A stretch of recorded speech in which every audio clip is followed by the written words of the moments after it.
Hey everyone, I don't normally do these editor things at the beginning. I try and avoid it, but on this show, especially for those listening as the podcast, I'm afraid we did have some audio issues with our guest that I was not able to fix in edit. So there are some clicking noises, background noises, and just popping on at the front to say sorry. I tried my best. Things will be better next week. Better Hit The Mat podcast.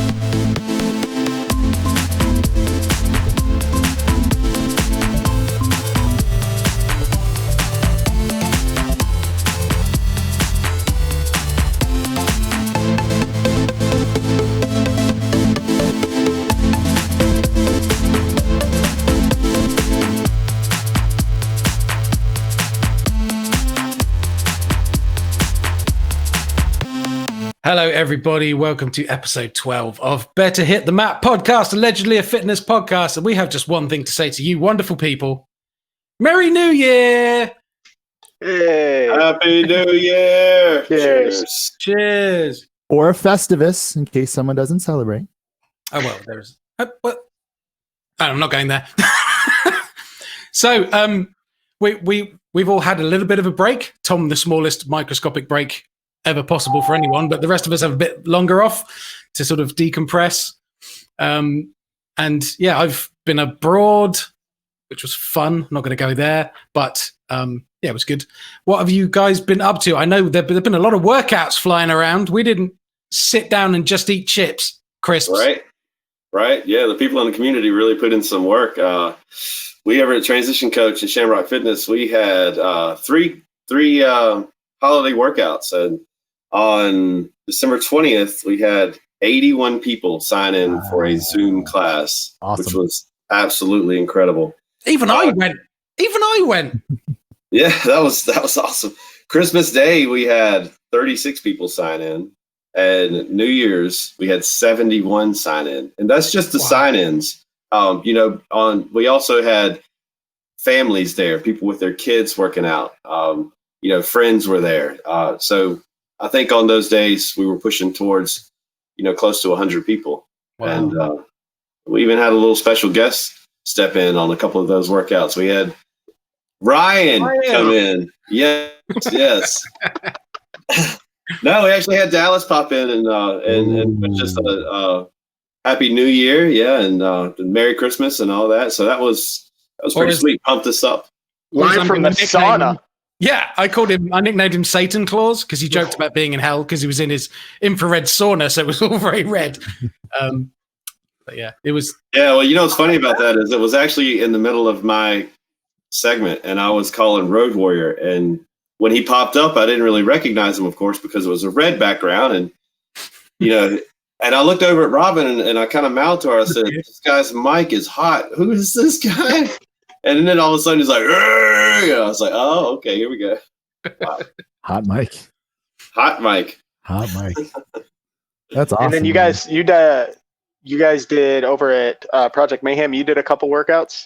We had particularly? We had a Christmas workout, which I did not attend. We had a New Year's workout that I did not attend. So as Boz mentioned before, this is literally the busiest time of my life, like just with work and hecticness. So because they were evening workouts, I was working late. That's why I wasn't able. Travis, I really wanted to get to your classes, unfortunately, and I had the opportunity maybe even teach in there. We just couldn't pull it together because I'm working so much. But Project Mayhem did have some awesome workouts during that time period.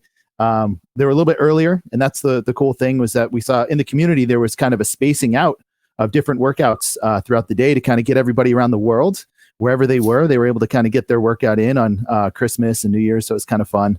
I cannot speak for how awesome Sarah's class was because I was not in attendance, but I imagine it was great. Much like Travis. Not in attendance. That's amazing. We put a couple on. We did an ad hoc one just because when we were going to Spain, we very kindly had people cover our Facebook Live classes on a Monday for us because we don't have internets at our house out there. But we did find a system. We bought a MiFi, just a little plug-in, run around MiFi thing. I was actually gobsmacked by how good the connection was. So we're like, sod it, let's try it. And we did a workout and it worked. And then when we got back, which obviously allowed us to join Travis's class, which didn't think we'd be able to do. When we got back, Lavinia had a SmackDown, which wasn't so much a tag team workout, more a I'm going to show them better than you kind of a workout. So we had wrestling promos ahead of it, and Beverly and Lavinia slayed it on the... And it was on New Year's Eve, and that was our New Year's Eve because Travis's one happened at like 4 o'clock in the morning our time. And much as I love you... Yeah, the promo was awesome, man. The promos were cool. They were cool. Yeah. We had to give so many takes to get her to be that mean, because my wife is not mean in spirit. She doesn't have... I'm not saying Beverly is, don't get me wrong, but she can't fake the mean either. So yeah, it was I would love to share the outtakes for the world, but she would literally murder me. That would be mean. She's a sweetheart. Also, if I showed you the bad stuff, she would kill me. Just murder me. Set the camera up. Show her what you want to show her. Set the camera. Record that reaction. Then you have the promo for the next go round. That's I'm true. gonna kill you. Yeah, she's done that. What we did learn in the process is I looked up how to cut a promo on YouTube, and I demonstrated to her, look, this is pretty much how a wrestling promo goes. You start low, you looking away, then you're looking at the camera, and you're looking away, and then you get more involved, and then you get louder, and then you start pointing, and then you start threatening, and then you start saying it's going to go down. And accidentally, I found out I'm probably pretty good at promos. It's awesome. Somewhere in there, you got to start pulling out dairy creamers. Yes. I also You're pulling think out dairy creamers that you don't cream of got. the crop. The cream That's of the right. crop. The cream of the crop. So Tuesday nights at Project Mayhem, Sarah teaches at the Tyson Dukes Wrestling Factory. So we have a whole bunch of wrestlers in our class. And the tradition of the class is they always start by cutting a promo. So every single week, it's always fun to see. There's a few people in the class that are a little more meek. They would not look like they're people in wrestling schools. And then they turn it on. It's like, oh my God, it's ready to get a workout in. That's one of the best traditions we have. And You have to clip some of those and bring them to us, man. we can definitely do that for sure. Yeah. One of the things I miss about in the DDPY Facebook page, there was a little bit of time when I first got in here where people were calling each other out. There was like cutting promos on each other. I hope that comes back, like especially after you guys did that little thing. I hope there's a little bit more of a Yeah, fun there was rivalry definitely some between the two. instructor call outs. You talking about that? Yeah, there was like just some fun stuff between the community. I thought that was pretty cool. It was all lighthearted, but I guess, it's a pretty sensitive group these days. Good Lord. Yeah, Maybe it we definitely just need to can bring be. it back. I don't know if we Maybe can we do should that bring these it back. days. Yeah. That's where the Baby Shark Challenge came from. It was an instructor challenge. That's what we were doing for a while. But Yeah. I don't know if Speaking that's of the Baby same thing. Shark, I think we were supposed to about 22 weeks ago, we were supposed to do a Baby Shark. Yeah. Something like that. I don't know. Slips my mind. We gotta get that poll up first. So Yeah. Well, The baby shark is now in a prepubescent shark, so we can't really do that anymore. It's so long ago. toddler shark. Baby Well, Shark, awesome. we're talking about it's all about raining tacos now. Forget it. Sure. Also, in this whole time where we've kind of been on this small little break, DDP Yoga Proper announced all of the finalists for Positively Unstoppable 2. And then on Christmas Day, they announced the winners. First place I was don't have Candy McCarthy Herndon. She was your first place winner. Caitlin K was the second place winner. And then tied for third with Scotty Boots Georgeson and some lady, Justine Dobbins. Oof. Oh, Ouch. not the prettiest lady. Ouch. Yeah, no. Ouch. No. Speaking of Justin Dobbins, previous guest on our show, Ryan, That one. Gotcha. he has Gotcha. finally come through with our official nicknames. It only took him like 6 months. That's about But as I long actually as a really baby like shark. mine. So, He loves throwing it out there too. He really does. All the time. like I say, I'm kind of honored that he is seems to be my own personal troll. Pretty much anything I put online, there will be a trolling comment from Justin, usually within 20 minutes. It's quite alarming. Yeah, he's damn good at it. So he's dubbed me Broomstick Kenobi, which I kind of love, I have to confess. I thought it was going to be Flashlight Kenobi, but I'm kind of glad the flashlight's gone away because it's too easy to confuse with a flashlight. So Tell me what about was it. yours, Tom? Doctor? I'm Dr. 2. Dr. 2. But I will remind Justin, there's 1, there's 2, then 2 becomes before 3. So just to remind him, 2 comes before 3. And in the Irish community, that's pronounced turd, my friend. Correct. Correct. Just boom, the turd. And then what did he name you? Say Shamrock, and I just said that right before I got that. I didn't catch it. No. He got the sweet one.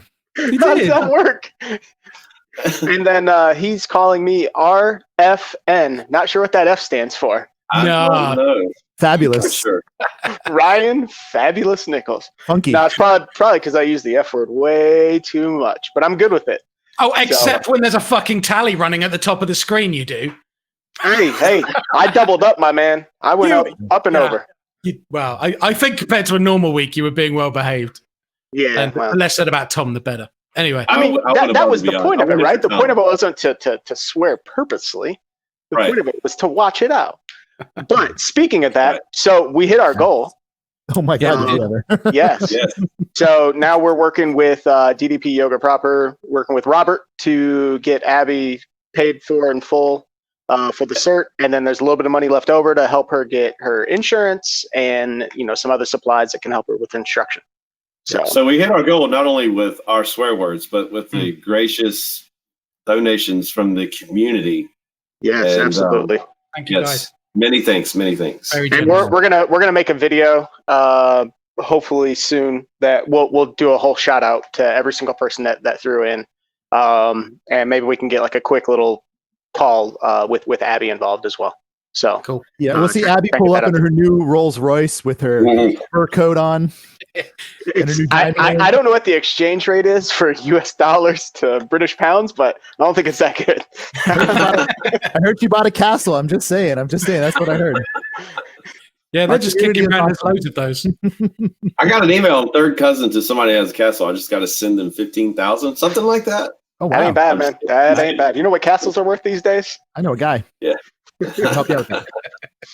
Does he sell supplements? He cashed in some Bitcoin, so I can get you helped out with that. There you go. All right, you guys want to get to reading some feedback here? Yeah, sure. I'll try to take this one. Let's see. We have Steve Highland. All right, great episode, and thanks to Stacy for sharing on the body positivity front. Listen to another podcast this week where the main point was that fitness is about what you're capable of and not what you look like. Really resonated with me and came to mind as I watched this. Cheers. That's great. Yes. Awesome. Cheers. Good stuff. Thank you, Steve. Thank you. Yes. Steve, Thank what you, a Steve. story Steve has had. My gosh. Ooh. That's a future guest right there. Very active And for sure. Future level 1 instructor as well. Oh yeah. He posted his training. numbers. His numbers are really good. He's hit it really hard these last 2 months. Yeah, That's great. So, Yes. okay. We got an email last night from Christy Dooley, and says, "I found your podcast on the 11th episode. Weird because we only did 10. I've been going back and watching the older ones and learning a lot. I thought I was pretty educated in nutrition, but you guys have taught me so much. So far, Justin Dobbins has struck the most chords with me. Plus, that voice of his. Wow. Wow. Can you address the benefits of Dallas's new speeding up of workouts?"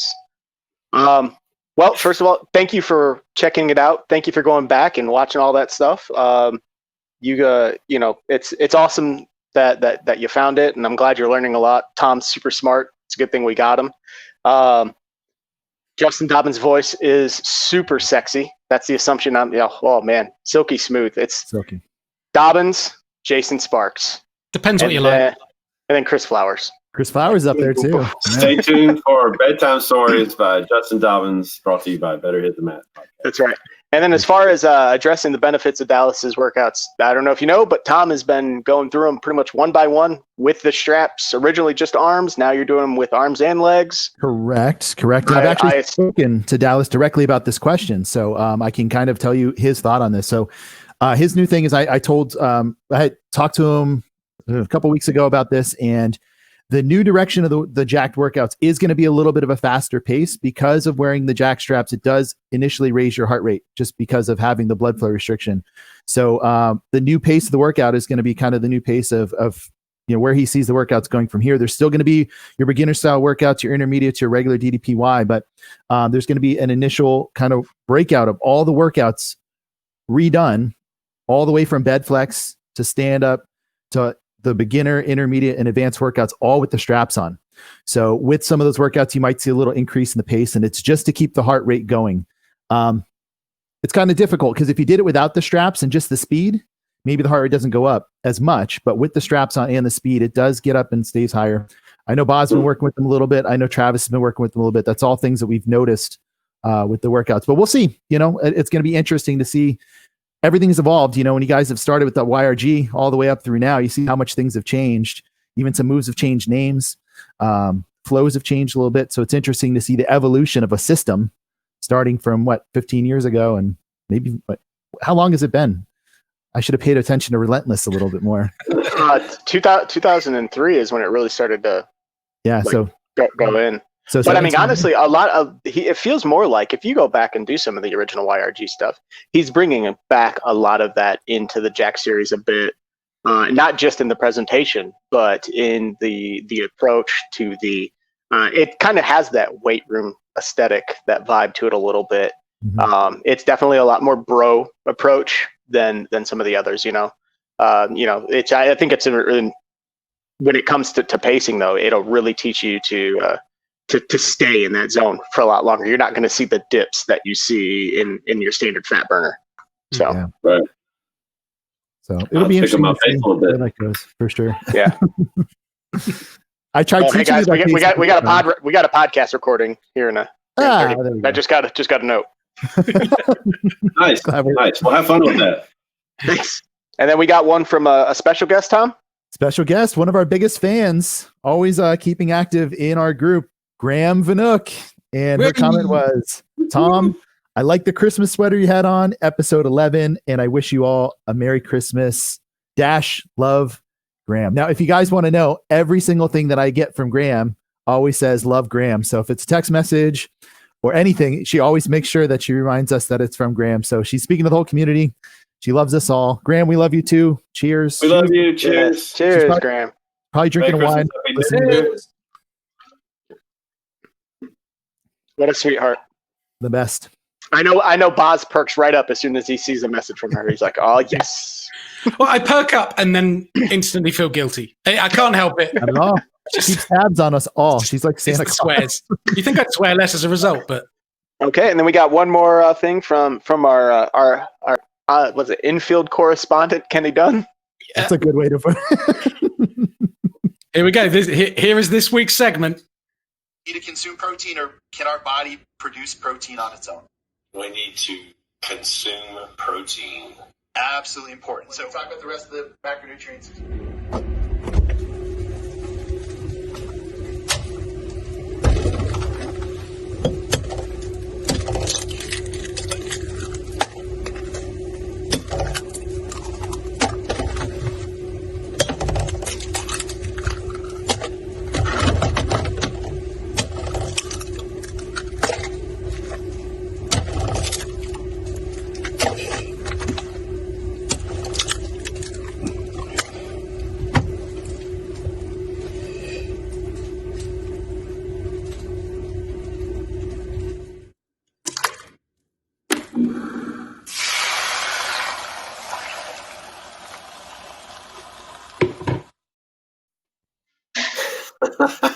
I thought he was going to do the full Rocky. He had me so convinced. I thought it was well, but that inhalation after that fifth egg drop was hilarious to me. It was like, Jesus, we're really doing this. I thought, here we go. I hope that was one take and he didn't go through like 50 eggs that day. That's what I'm thinking. How many eggs did you crack before you didn't drop a shell? You didn't crack it wrong. Like, that was impressive. I can't do that with 4 eggs in the morning on purpose. Yeah. I used to be able to do that. I used to work in a catering thing, and I used to do the one-handed crack, and I cannot do it anymore. So I'm like, to do that many, much respect, sir. But why'd you blend the eggs? Just whip it with a fork. Chuck it out. It's better video. I'm being pedantic. Thank you, Kelly. That was hilarious. Yes, brilliant. We can't see what else you come up with. Never disappointing. Never disappointing. Still a weirdo, but we love him. He's our weirdo. So have you done your workout? Holy cow. And the beard game is strong. I always think that when I see Kenny. True. So speaking of strong beard games, should we bring in our next guest? Yes. That'd be fantastic. Right. I've got to do a little costume thing first, so just bear with me. Oh, we didn't know we were doing costume changes. Oh, keep going, pal. I'm never comfortable in that crap. Tom's got that tattooed on his lower back. You'll find out. I got the other one covered up. We always say this like it's some kind of, you don't know who our guest is. You've downloaded the thing with the name fucking plastered all over the front. So it's not like it's any surprise. So let's bring on the one and only head of certification and the guy who wears the same shorts as me. He's got them on. Wow. Commitment. The one and only Mr. Haydn Walden. Hey. Cheers. No. Cheers. Cheers with my teeth. Do you remember that moment walking past me at that workout and going, I used to have a pair of those? Yes. You do. Very, Did you very think clearly. Did you think that what a sad fucking mark? No. It never The highlight of his life. He's so nice. It was only when he was signing them when he thought, what a freaking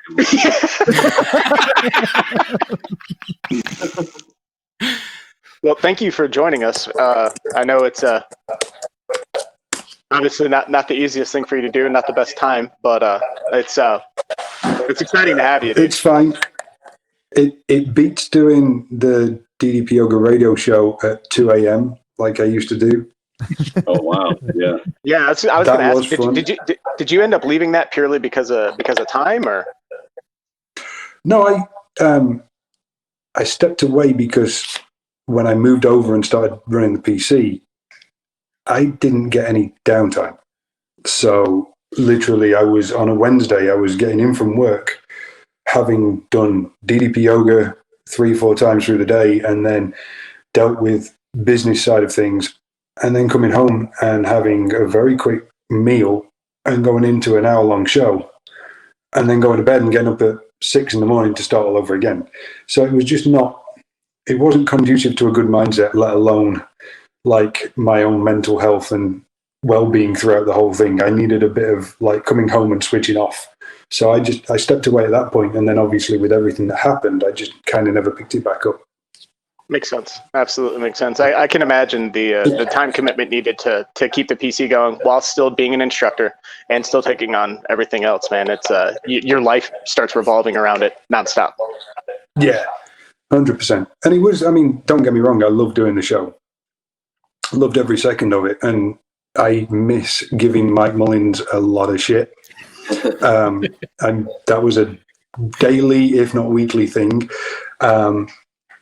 And it was great to have the guests on that we had, like same deal that you guys are going through with this, where people are coming on and telling their story, and they're telling you like all these inspiring things that what started them on the journey and then what's keeping them going. And it was things that would keep me going at the same time. So I'm listening to these people thinking, wow, what am I complaining about? And you know, it has its knock-on effect. And the same deal goes now with this podcast and still with Mike and Crystal on their show. So, oh no, didn't we tell you? We're not talking about DDPY at all. We just wanted to hear about drumming. We can talk whatever you want. We can talk beards if you want. Yes. Can we start it right at the beginning, man? I mean, on the app, you have a video that talks about your kind of start with DDPY and overcoming dyspraxia. I think I said that right. Yep. You just want to kind of give a brief rundown there. I mean, obviously, we all know where this is probably going to end up, but you know, let's start at square one. Yeah. So I have an interesting condition called dyspraxia. It's a gross motor coordination issue. So the simple rundown of it is where you could catch a ball or, you know, kick a ball if you were playing soccer in this country, or any of the general anti-coordination things I couldn't do. And you could put that down to, you know, you've got your physical activities, your sports, straightforward stuff like walking. I struggled with walking. I had a very weird gait. I still do. If you see me walk barefoot around the studio, I kind of walk a little bit. I've been compared to Arnold Schwarzenegger as the Terminator, like that kind of gait in how I walk, because my feet, my arches are really high. And I walk almost on the 5th metatarsal on each foot. which is the way it's kind of how my body's gone. The other thing is that on top of that, my feet are twisted, which then means at the age of 30, I got given orthotics for my feet finally. And it meant, my shoes pull me in, but then I spend most of my life barefoot, so I'm still kind of out. The other side to this is things like writing, holding a pen, all of that sort of stuff. I had to really work hard and really learn. Like, it didn't come naturally.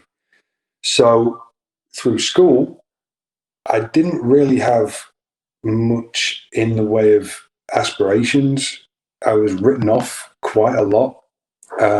And it was only in year 9, so 13, 14, when my dad's a drummer.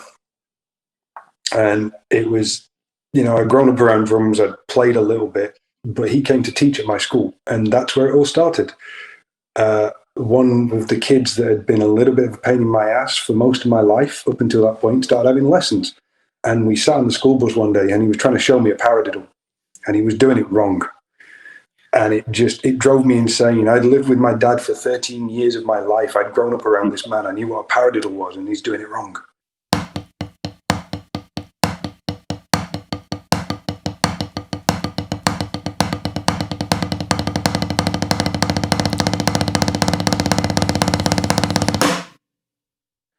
And I just grabbed his sticks and went, no, it goes like this, and started to play it.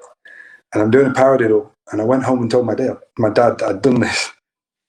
And he went, okay, next Monday, you're coming to class. Awesome. And I said, oh, but I don't really, I don't want to hang out with my friends. He went, you're coming to drum lessons. And that was it. That was the start of everything. And actually that gave me the mentality of, wait a minute, I can do this. So what else can I do?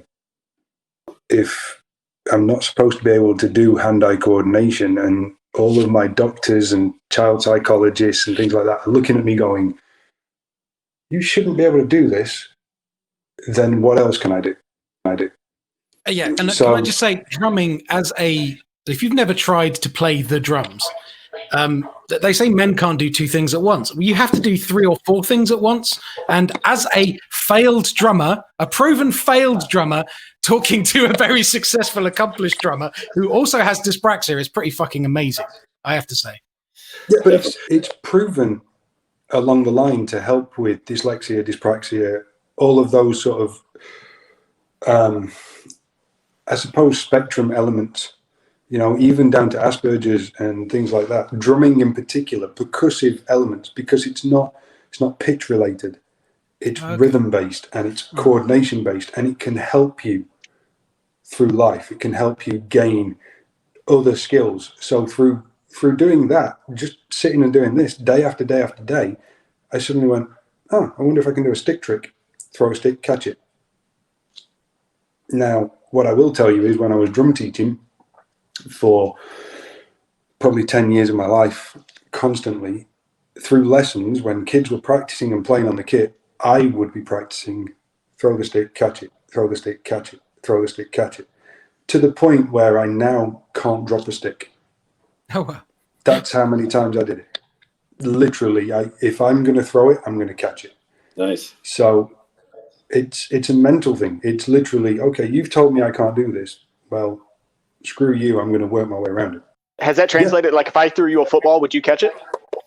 Pretty much, yeah. I'm not amazing at, like, if you're throwing it.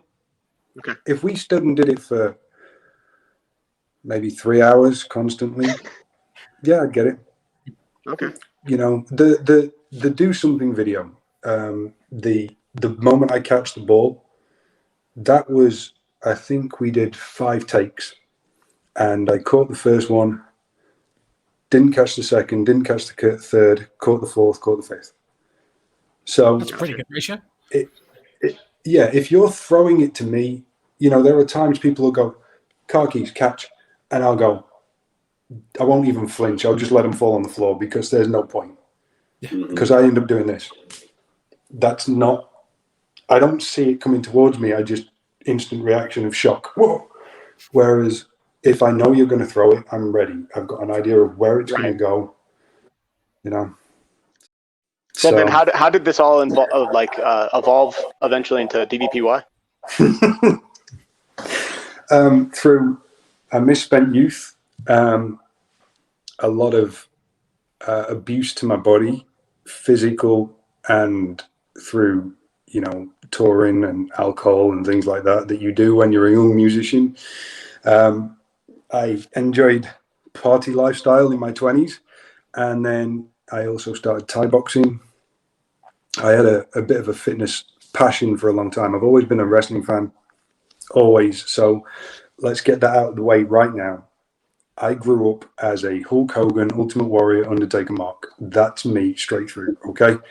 Now, the good side of this is it gave me a work ethic for looking good. For if these guys can go lift weights and look good, I want to do that. That's where that came from. Now, probably early 20s, I was still drinking and partying too heavily to really appreciate the gym lifestyle. But I was always in the gym. If there was a gym around, I would go. You know, I'm going to go lift. I never really was a big cardio guy. I didn't necessarily enjoy that side of it, but I also didn't really do the protein and eating right. It was like, I'm going to go lift weights, then I'm going to go order pizza and drink Jack Daniels and Coke. That's exactly how I did it. Me too. You just summed up my 20s. There's a lot of people in the 20s doing that. I was in the gym a lot. I got very few results. I was like, hey, do you guys want to go to the bar? Yeah, hold on. Let me go lift first. Like, yeah. Number one selling book for 23, 24-year-olds. One page, lots of pizza, lots of beer, and no sleep. I lived on a holiday park, which was, I played drums in the venue 6 nights a week, and I lived in a little chalet for 2 years. And they had a gym on site for the first year I was there, and it was the worst gym you've ever seen. It was like, it had resistance machines that they were so old that you put a 10-kilo weight on, and because of the rust and delay on the machine itself, you're pulling 25. Right? Exactly. So I'd go in every day and I'd do 20 minutes on the static bike, and then I'd do some lat pull downs, some shoulder press, some bench press, and that would be it. Okay, no set ideas, nothing. Just go in. Great. The vanity lifts. It's biceps, triceps, back. There you go. Good to go. But it didn't even grow because I wasn't eating right. I wasn't looking after myself. So you come off that, you go straight on stage, you play your drums, you come off stage, you go straight to the bar. So everything I've done, even if it wasn't great, I negate straight away by hitting the bar, smoking, drinking, ordering fast food. So it was a pointless 20s. And then I started Thai boxing at 26, which is old for someone to start something as impactful as Thai boxing. I'd already got kind of injuries through bad posture, knee injuries that I was told by I don't know if it was a spine specialist when I was a kid or what he was, but he wanted to operate on my feet to correct the arches, because he said by the time he's 30, he's going to need knee replacements. Well, that didn't happen, but I kind of went the route of, well, by the time I'm 30, I'm going to need 2 new knees, so I might as well go and ruin them, right? People in the face. Thai boxing was probably...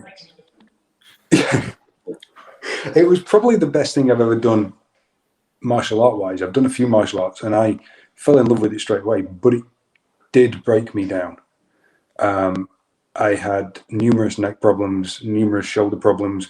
Both of my shoulders still to this day will pop and crack, and they're not in good condition. My knees, obviously not great. And at 31, I herniated 2 discs in my neck and also ruptured my ACL in my right knee. So you put all of that together, along with the fact that I've never really understood rehab training, all of this kind of thing, and the NHS in England, which I have my own views and opinions about. We'll not get into that, but their opinion of like treating a knee injury was really simple. You go to your GP, your local doctor, you say you have a knee problem. They then say, we'll send you for a specialist appointment, which takes 6 weeks to come through.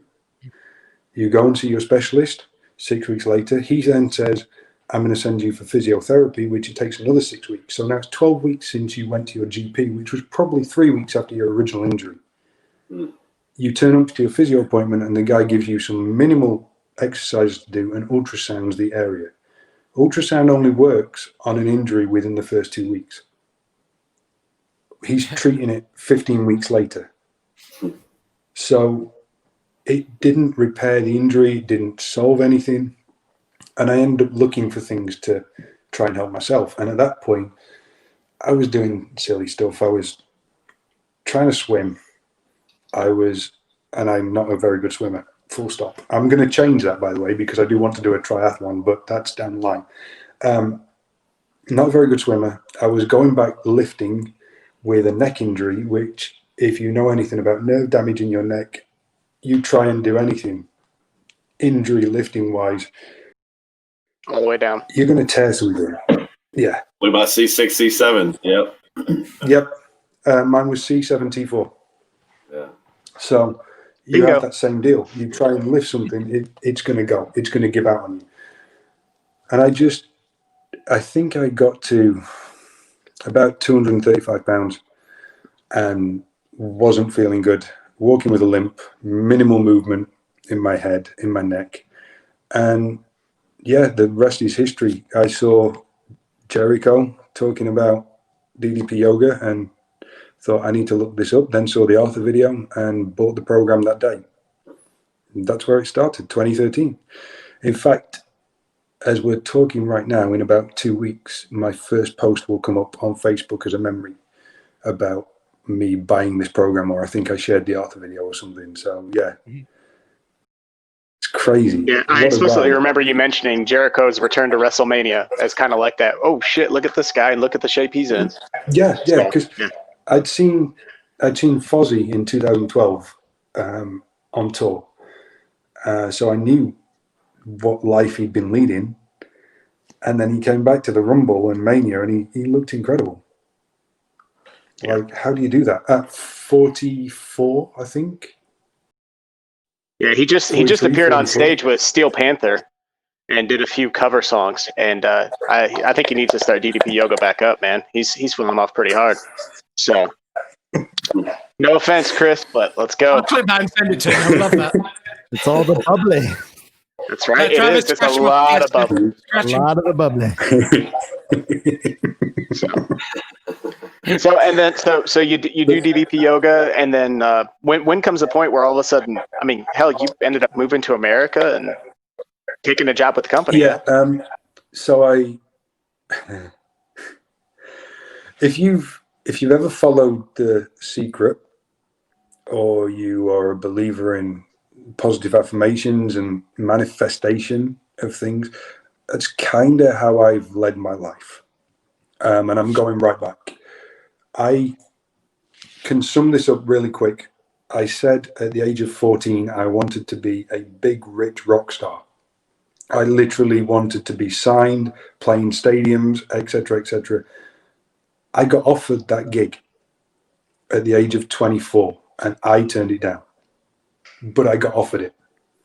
I said I was going to be when I was a drum teacher, I was going to be the first head of percussion for our area, and I was the first head of percussion for our area. I said I was going to run our local music school as like a head teacher, principal kind of role, and I got that gig. I said I wanted to be the first guy in the UK to teach DDP yoga. I was the first guy in the UK to teach DDP yoga. I said I wanted to work for Dallas, one way, shape or form. I wanted to work for Dallas. I started working for Dallas, doing little things on and off, and then got the certification job. Then I said, between me and Laura, this never went any further. The only thing I ever said was, I said on a retreat in 2015, I said, if I ever get the chance to come over and work at the PC, I'd love to. That's all I said. And then I would say to Laura, we're going to move to America. We're going to move to America. just kept believing that and saying it and putting the work in to make sure it happened. 2017, I moved to America. So even now, even in the position that I'm in, after everything that's happened, there are still things that I say, I'm going to get that, I'm going to do that. And then bang, I'm doing it. To coin a phrase, bang. I've just realised something. Awesome. What? That means we've got to jump out of a fucking aeroplane, doesn't it? Yeah. Because I said we were going to do it, right? You said we were going to do it. That means it's going to happen. No, It's going to happen. Hang on. It's definitely going to happen, boss. I guarantee it. Just obviously when we're not in the middle of a pandemic, right? Yeah, well, Boz, you better GoPro it the whole way down. fucking right. Well, I think I'm when the going to pandemic's have over, a drone following me. I think when the pandemic's over, I think we just need to have a Better Hit Than That podcast jumping out of the plane there. I'm down. We'll just record the whole thing. Interview on the way down, a 10-second interview. Way down. All it's going to sound like, So, Okay. you know, we kind of, I think everybody in the community, you know, knows you obviously from the app. I first got introduced to you through all the live workouts when I signed up in, I think, the app for 2018. And I was super bummed that Stevie had left the company because that had kind of become my instructor. Yep. And then I found you and I'm like, oh shit, like the way that you approach it and the way that I approach it aligns so well.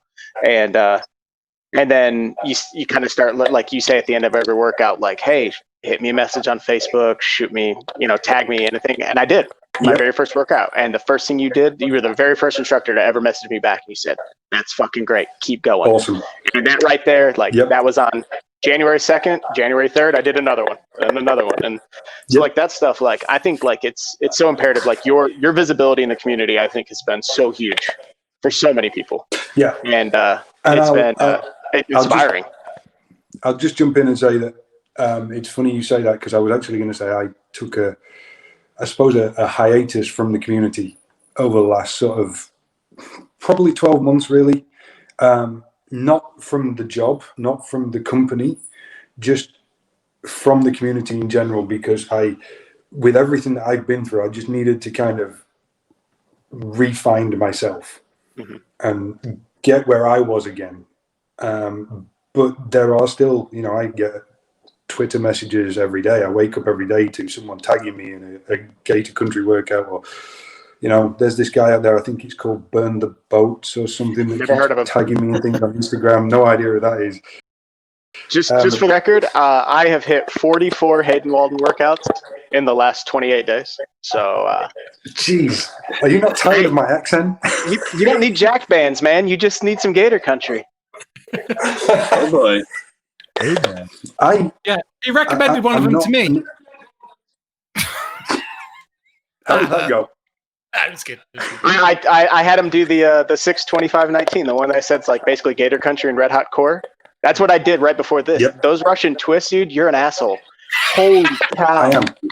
Dude, they're unreal. For people that don't know, you do 15 full lifts, so legs to hands touches, and then you go into jackknifes. But first you hold 5 seconds, 5, 5, 5. Then you do 10 jackknifes. Then you go into 20 Russian twists, then 10 jackknives, and then a hold. And it's like a minute and a half, and this morning I did it was 173 beats per minute seated. Like, yeah, unreal. That's what I wanted.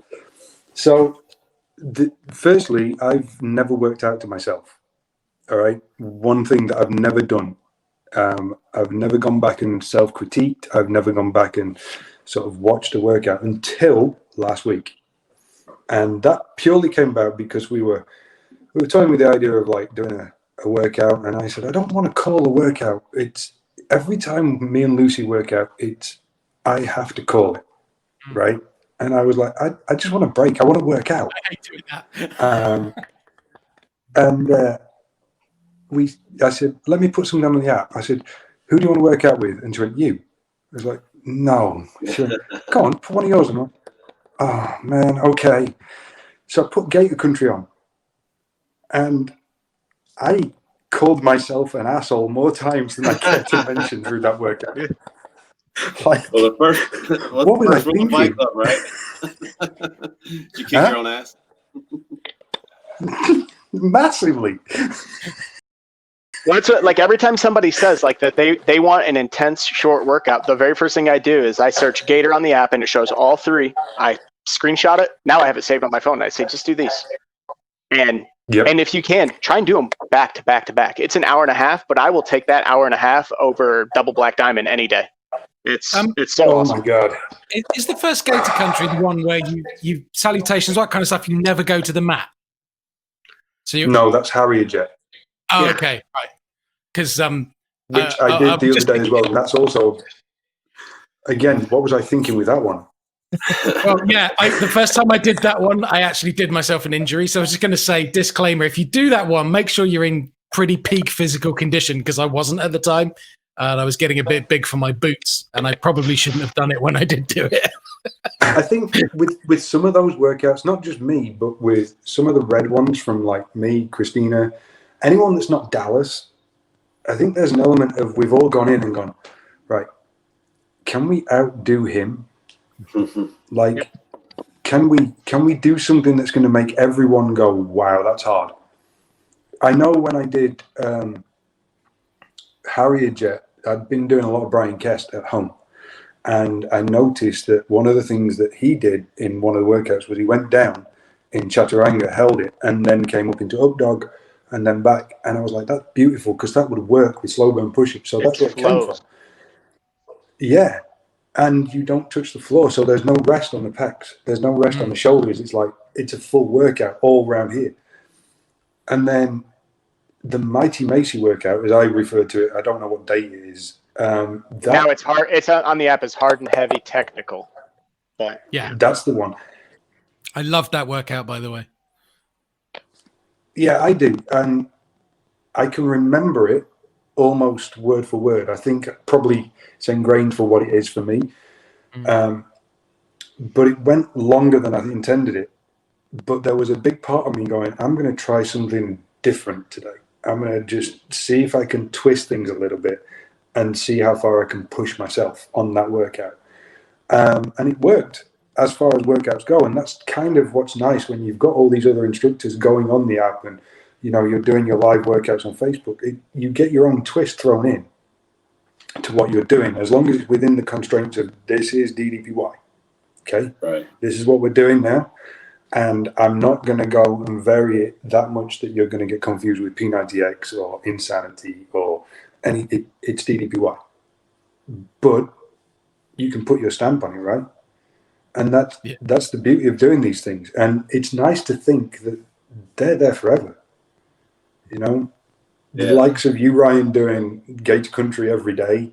And George Fenmore always tags me in one where I apparently said, lift into cannonball. Yep. And obviously I can't remember which one it is, but it's one of those moments where you're in the flow, you don't know what you're saying at the time, you're trying to get things out quick, you might call things wrong. I can't remember which one. You know you've made it when people just call your flaws. Yeah. Hey, do you remember that one time that you fucked up in one of the 70 workouts you have on the app? Do you remember that? No, I don't. Exactly. I do not remember that. Right. Yeah. No idea. I get that a lot. Someone said to me the other day, do you realize you called an entire sequence on the left side for the second time, but you did it on the right? And I went, did I? Twice the work. Did I correct myself? Yeah, right at the end. Oh, okay.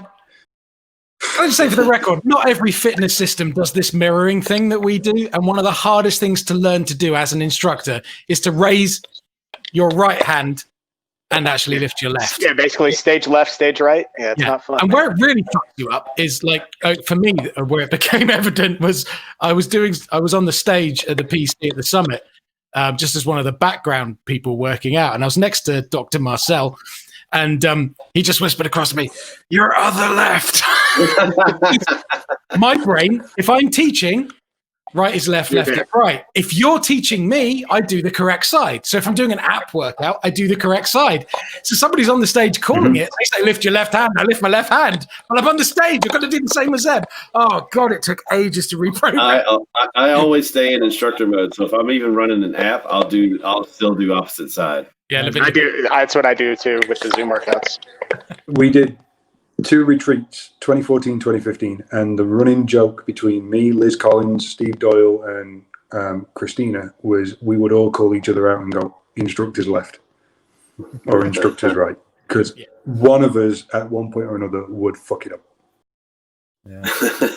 Actually, speaking of fuck ups, I want to call you out. At the summit last year, I asked you to make a video for my kids because they thought your accent was awesome. And I said, can you tell my kids, Ellie and Mason, to do their DDP yoga? And you said, what'd you call it? And I said, DDP yoga. You said, no, it's DDPY. And I'm like, my bad. Can you tell them to do DDPY? So then you make a video and you go, Ellie, Mason, do your DDP yoga.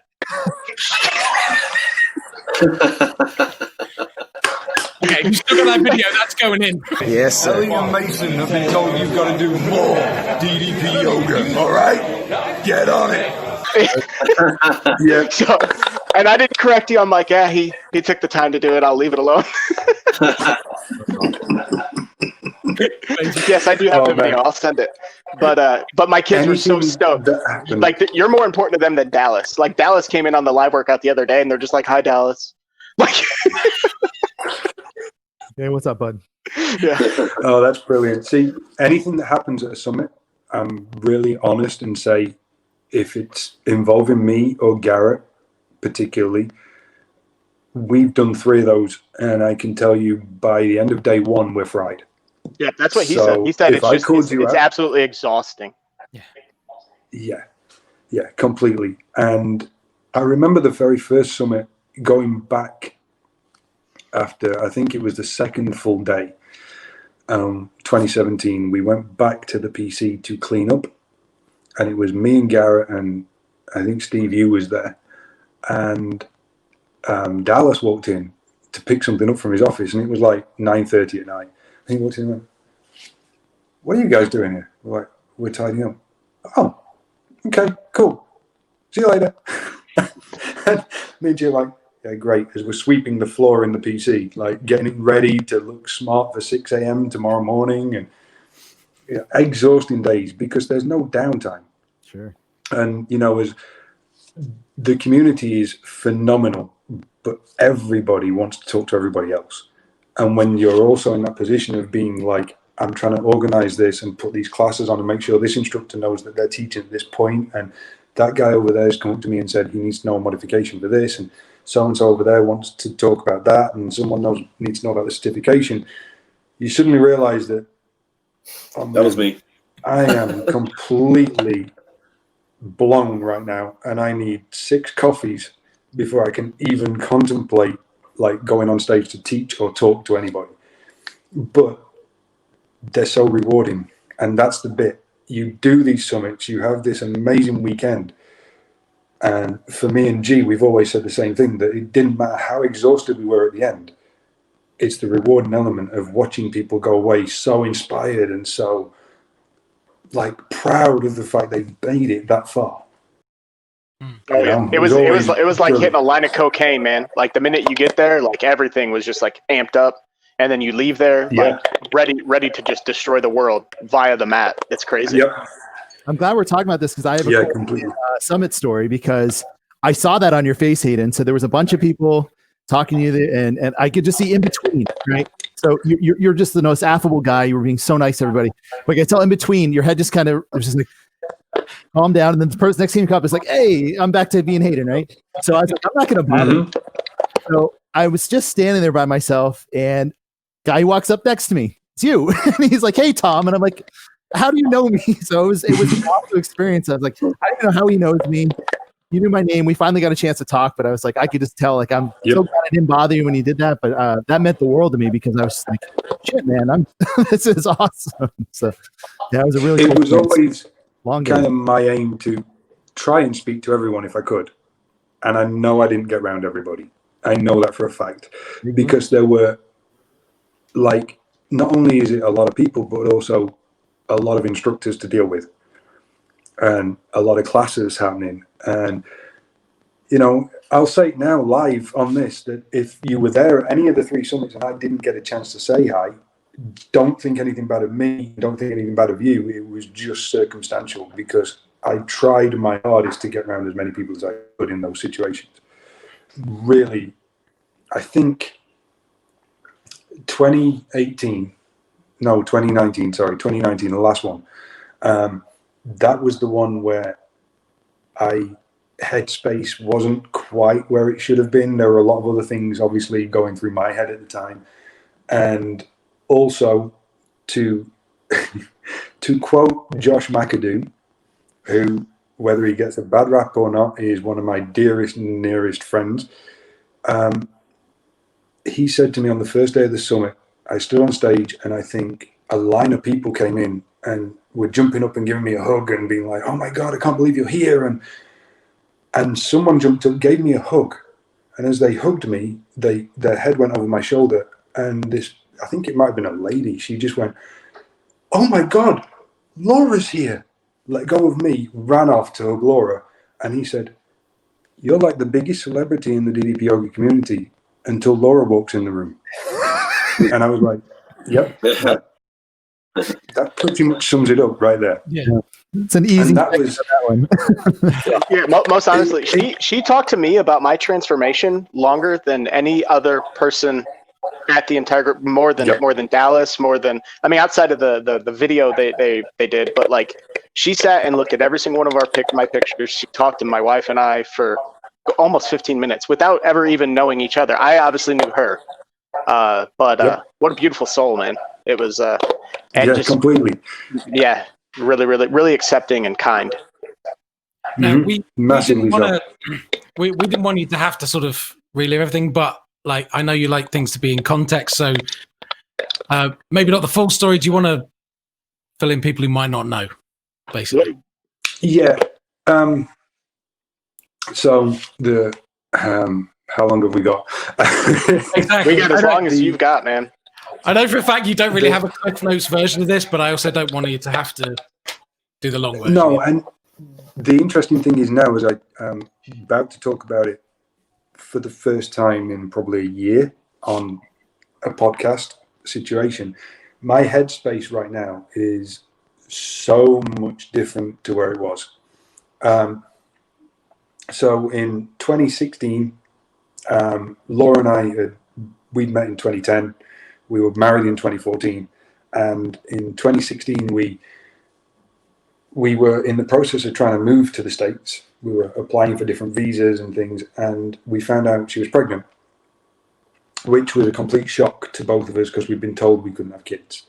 So we kind of put everything on hold. We were like, well, let's have the baby. Let's do this. That's what I've always wanted and what she's always wanted. So let's do this and then move over to the States as a little family. And unfortunately, on the 20-week scan, we found out that her daughter, Ray, had a severe heart condition, and the chance of her making it through full term was very slim. And we ended up actually losing her on the 29th of December 2016, and her birthday was the 1st of the 1st, 2017. So for me going forwards, New Year's Day, New Year's Eve is always going to be a little cloudy, but it's getting easier. We then moved over, did a life of 13 months in the States, and in that period that we were over there, we didn't really think about trying again. We didn't think about anything like that. We were just trying to build a life for ourselves in the States with the intention of staying. And then we found out she was pregnant again. And it was happy news, but it was also terrifying because we're in a country we don't know. And we're in a situation with not healthcare and things like that. So it was like, okay, we need to assess what we're doing. And as we approached 8 weeks So we'd had the positive test. We booked in with her OBGYN over there, and she had the test to see, like, you know, if there are any complications, and also blood test to see the sex of the baby and all things like that. And 2 weeks later, we get a phone call to say, you're having a baby girl. Yes, awesome news. What I've always wanted, again, twice, I've always wanted to be a dad to girls. Don't ask me why. It's a very long story that goes back from my teens. So we find out we're having a girl, and then a week later, the OBGYN calls Laura again and says, there's a problem with your DNA, not with the baby's, but with yours, and we think you might have cancer. We're like, what? Where has this come from? Like, everything's going really well. Where's this coming from? So we go and get checked, and she has a lump on her right breast that we originally thought might have been a blocked milk duct or something like that. And as we get further into investigations in the States, it becomes really apparent very quickly that we have no other option but to come back to England and utilize the NHS. We're still residents over here at this point. We haven't done a citizenship. We've not left the UK. We're on a temporary visa. So we moved back from the PC. I gave 1 month's notice. I sat down with Dallas. I think I walked straight in. I think it was like the 14th of March. I walked straight into his office and just stood there and white as a sheet. And he said, what's wrong? And I said, they think Laura's got cancer and we've got to go home. And he went, okay, what do I need to do? I went, I don't know. I think you need to find someone else to run this place for you. But I need to get home. I need to be with my wife. And he went, no, I understand completely. And that was it. The rest with the PC was, you know, bringing Pat in, training Pat up to do my job, filming content. And then on our wedding anniversary, 12th of April, we landed in the UK, moved everything back. Within probably about 3 weeks, 4 weeks, we got confirmation she had triple negative breast cancer and she's pregnant. So now we go through a pregnancy while she's having what they class as like a safe chemo for pregnant ladies to have. It doesn't hurt the baby. It's very tolerable. Laura was a complete warrior through this whole situation. Her one goal was, we need to have this baby and she needs to arrive safe and sound. That's it. As far as she was concerned, she didn't care about what happened to her, what surgery they needed to do afterwards, nothing. It was just all about getting the baby here first. So fast forward through August, happiest month of my life because we're about to have a baby. We've now got a flat, our apartment in the UK. We're settling down. I'm building baby furniture. I'm prepping a room where it's going to be half my office, half the baby's, and all of these things are coming into play. And 1st of September, Macy arrives. Everything flips because anyone who's got kids knows that someone described it as love lightning. The minute your baby is born, you go from being like, I'm a guy, I don't really care kind of mentality, which I've never been, but you go from that to being like, wow, my whole life's about this now. And that happened to me instantly. Already was, but it like hit me really hard. Like every decision I make from here on in affects that little girl. So we go through, there has to be extra observations because of Laura. But what they failed to do was pick up on the fact that she'd got a history because of her sister. And at 4 days old, Macy crashed. And she had organ failure, heart failure, all these other things. She was rushed to a specialist unit in Southampton. And at 6 days, 7 days old, she had full-blown open heart surgery.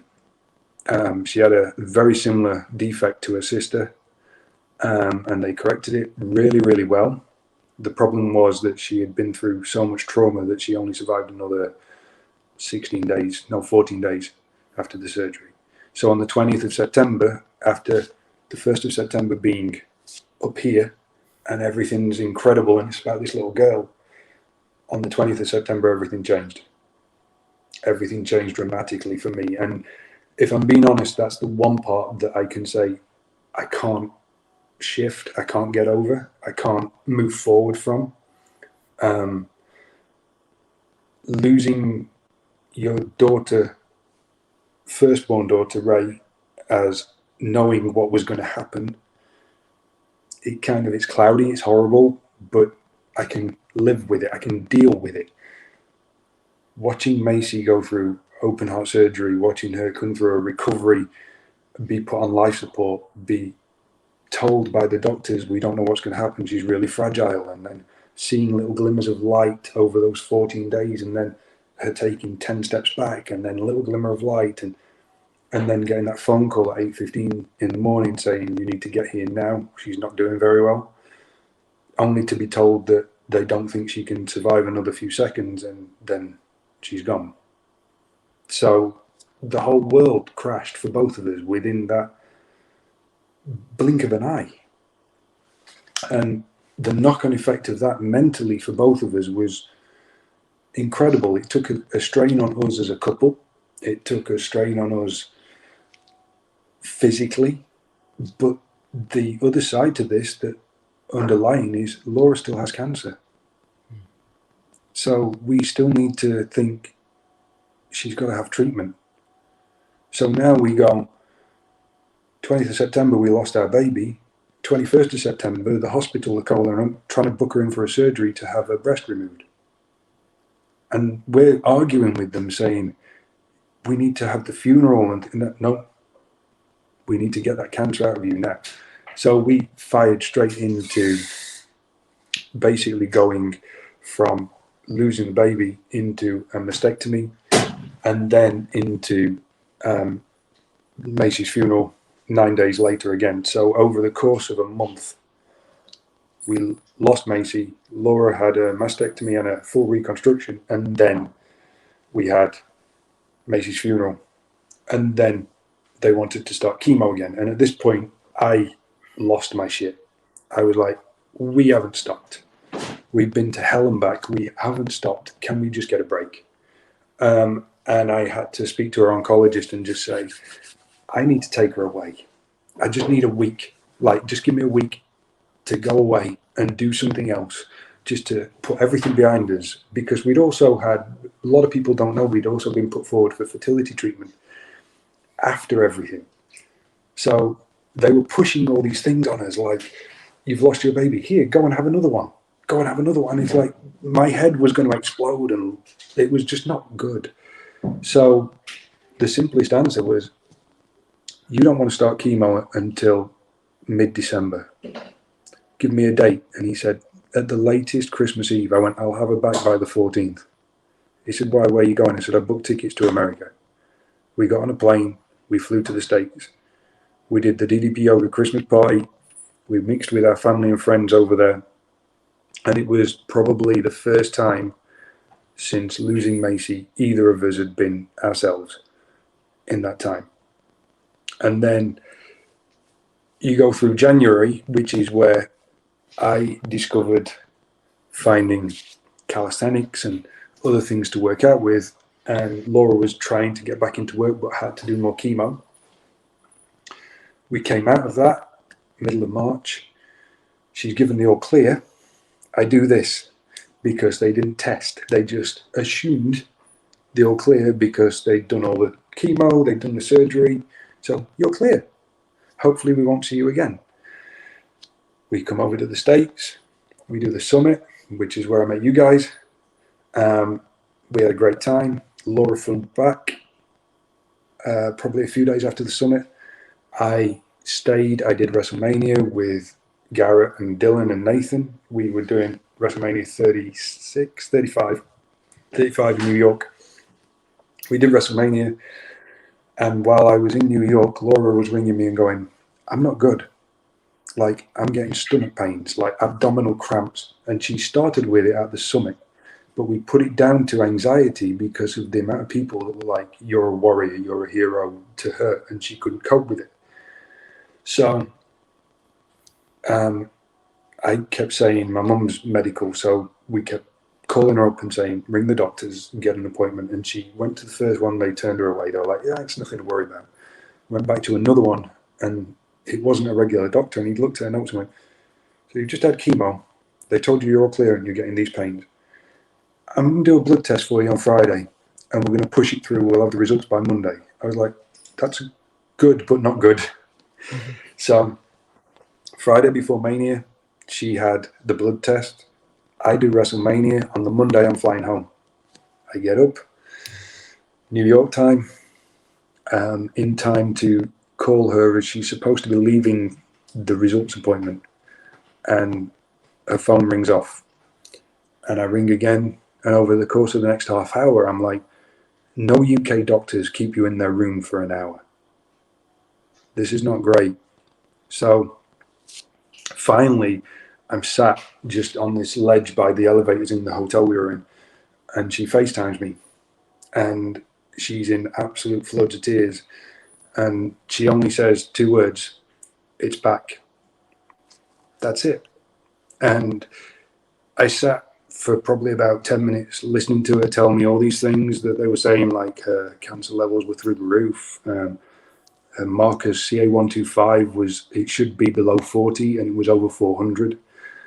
All of these things, and I'm in my head, I'm going, right, there's got to be a positive, right? We've got to find a positive in this. So it could be that her body's coming back to normal and it's just doing all these weird things. And so I fly back in probably the most surreal flight I've ever done, because I just wanted to see her. I just wanted to know what was going on. I get back. We have a very bizarre conversation, which I think Boz knows, on the day that we got back. And that conversation went something like this. We didn't speak until we got back to our apartment, and we hugged. And it was the first words were, she looked me dead in the eye and she said, if this is terminal, I'm doing 2 things. I was like, okay, I'm not even going there yet with my head. She went, shut up and listen to me. I'm organising my own funeral. It's like, okay, fine. Yeah, I mean, that's kind of the dumb thing anyway nowadays. If you know you've got a chance to do it, so why not? And she said, I'm not going to leave you on your own. I'm going to put you on Tinder before I die. I went, what? She went, I can't leave you on your own. No, I'm gonna put you on Tinder before I die. I've already thought this through. It's like, okay, look, we don't even know what it is yet, so can we just leave this? Forget it for now. So we go through, that week is our wedding anniversary. It's our 5-year wedding anniversary. We go through that as if there's no issue. We ignore that she can't eat anything unless it's plain. We ignore that she's in pain and sleepless and doesn't look herself. We go away for our wedding anniversary, come back a day early because she's writhing in pain at 4 a.m. And I mean uncontrollable pain. Paracetamol won't touch it. Cocodamol, codeine will not touch it. No pain relief will touch this. So I'm on the phone to my mum and she's like, drive back, 7-hour drive back, go to your local emergency room and see what they say. And we get into the emergency room. She'd had a scan in the middle of that week, and we get into the emergency room and it's midnight. They sit us in a room off to ourselves, and the doctor comes through and goes, you had a scan on Wednesday. Mm-hmm. Yeah. Do you want me to go and look at that now? And if I see anything, do you want me to tell you, or do you want to wait until you see your oncologist on Wednesday? Laura went, no, you can tell us now. She went, okay. She walked out of the room. I said, she's already checked your scan. She's seen it. She's going to go and prep herself to tell us bad news. And probably 45 minutes go by. She walked back in the room and just told us that it was in her liver. And that was it. And it kind of went from there. We were given, she didn't want to do any treatment. She didn't want to do any chemotherapy or anything else because we knew too many people in families linked to us that had had chemo for terminal illness, and it had kind of finished them earlier. So she said, I want to live the best life I possibly can until the end. And she was given 3 to 6 months.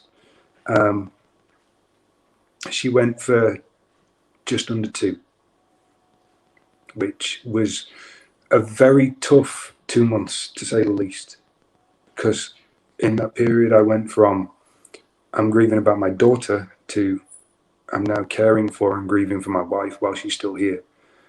There was a lot that I didn't really disclose at the time, like the stuff that I was doing, not workout wise, not fitness wise, I'm talking about with her. Like, I became her 100% care from the minute she woke up to the minute she went to bed, in between, because we were trying CBD and THC treatments, we were trying all these things. So if she was in pain, I would have to wake her up and tell her to take her oil.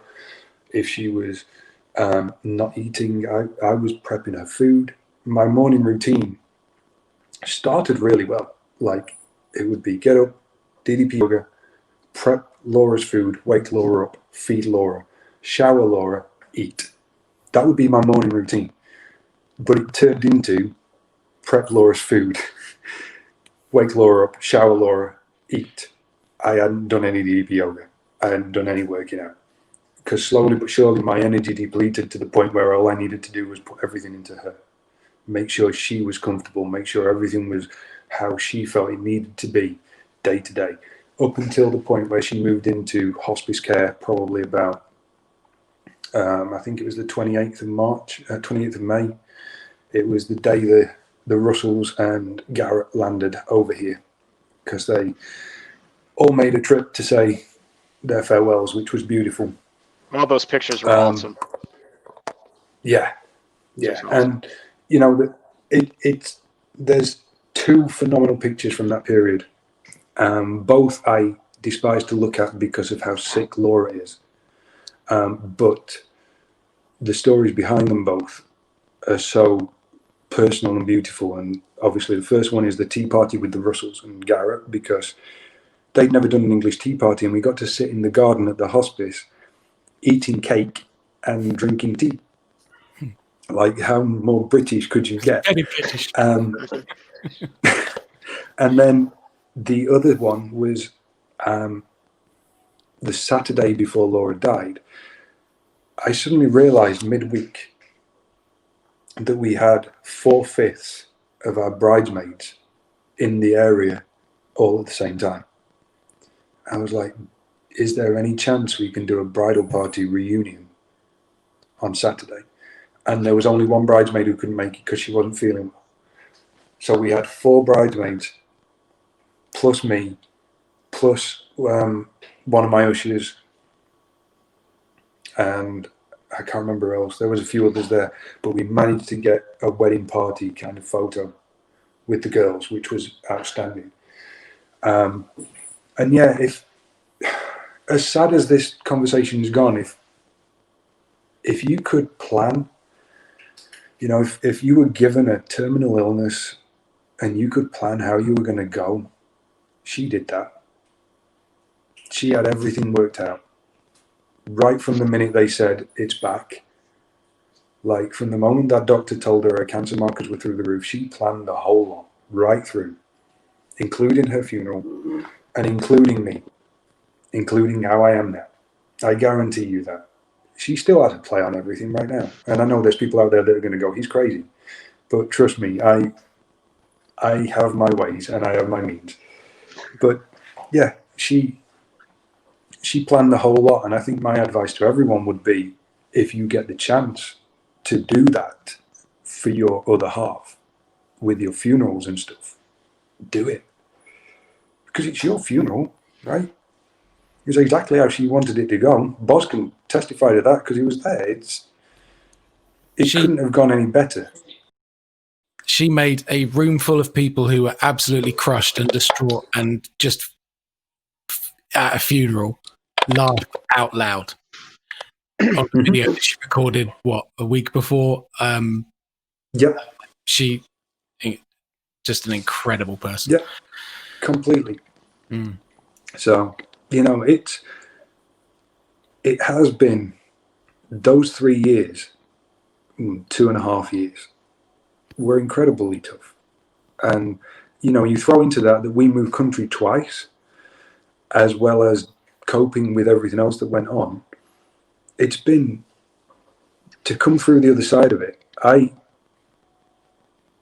suppose the hard part for me was actually accepting the fact that, number one, I'm still here, and accepting the fact that I'm happy. Yeah. Like, that's been one of the hardest things. When people used to say to me, up until probably a couple of months ago, like, you look really happy, you deserve to be happy. I'm like, do I? I got so There's used definitely to a lot being, of survivor's guilt that can easily just kind of overtake your life. That you can feel guilty about that, but we know for a fact that that's exactly what she wanted for you. So I suppose every time that thought comes, you've got to bat it back with that, haven't you? Yeah, you've got to bat it back, but you've also got to accept, like, there's a level of acceptance of, I'd lived in such sadness and such heavy grief for so long that at some point you either let it immerse you, or you have to pull yourself out and go, actually, no, I am alive and I am here, and I can still sit there and go, man, it sucks. Everything absolutely sucks. And sucks is probably the most biggest understatement in the whole world when it comes to everything that's happened. But it makes it, to be able to sit there and say, it's shit, it sucks. No one deserves to go through that. And also, I'll sit there many a time and say things like, I'm 41 years old and I have lost both of my children and my wife, and I've carried all 3 coffins. There are people that get to 80 and don't do a third of what I've done. No. So I have to be grateful that I am still here, somehow found the Gorilla Monsoon phrase, intestinal fortitude, to kind of push on and keep through. And I don't think it would have happened had I have not got the support unit I have and that I had. And I don't think it would have happened if I'd have kind of not thrown myself into fitness again, into working out. Those sort of things all came off the back of everything that happened originally with Macy, and then it spiraled. And admittedly, I wasn't necessarily the healthiest of people when I was working out originally after Laura. I can admit that hand on heart now. But the important thing was your mindset, like how you worked out, whether it was healthy, whether you were eating healthy. It doesn't matter, because what you did at that point was absolutely fucking incredible. I'm wearing the t-shirt for a reason. Like, Let's say yes. Let's talk about it. Yeah, because you had cemented in your mind, like, day one, I got to get the fuck up and do something, or I'm never going to do anything. And that's the bit that people need to take away from this, well, whatever they're facing. You have a choice, right? Every day you have a choice. It's a fork. It's 2 paths. You either take that route, which might be staying in bed, might be drinking a beer, might be ordering your fast food, whatever. For me, on day one, the 14th of June, 2019, my fork was, I can sit here, I got a bottle of Jack in the fridge or in the cupboard, I can sit here in bed and I can start drinking that. Or I can go work out. And if I work out, what's the chance of me wanting to drink that? So I worked out and I didn't drink. And on the drink front, I drank minimally between then and my 40th in August. And then I stopped drinking for 6 months. And that was probably one of the best things I did, because I realized quickly that drink was making my mindset worse. Mm-hmm. So where I was grieving naturally anyway, but I was in a state of manic in grief is what they call it. So it's like everything was on fast forward. I had to go work out now, and I had to go and eat now, and I had to go and do this now, and I had to go and do that now. There was no downtime. When I would drink, I was in real deep depression. Like, it would pull me, the smallest of things would tick me and push me over the edge. So I just take that, it's gone, forget that. Let's just stick to this working out thing because that seems to be doing something for me right now.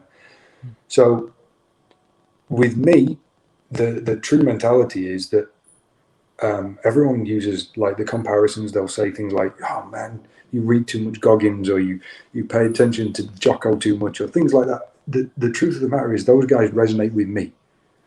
They make me want to do something. But my actual do something page, the do something mentality, is not about going and like running a 10K or, you know, lifting the heaviest weights you can. It's where are you at? It's like DDPY, it meets you where you're at.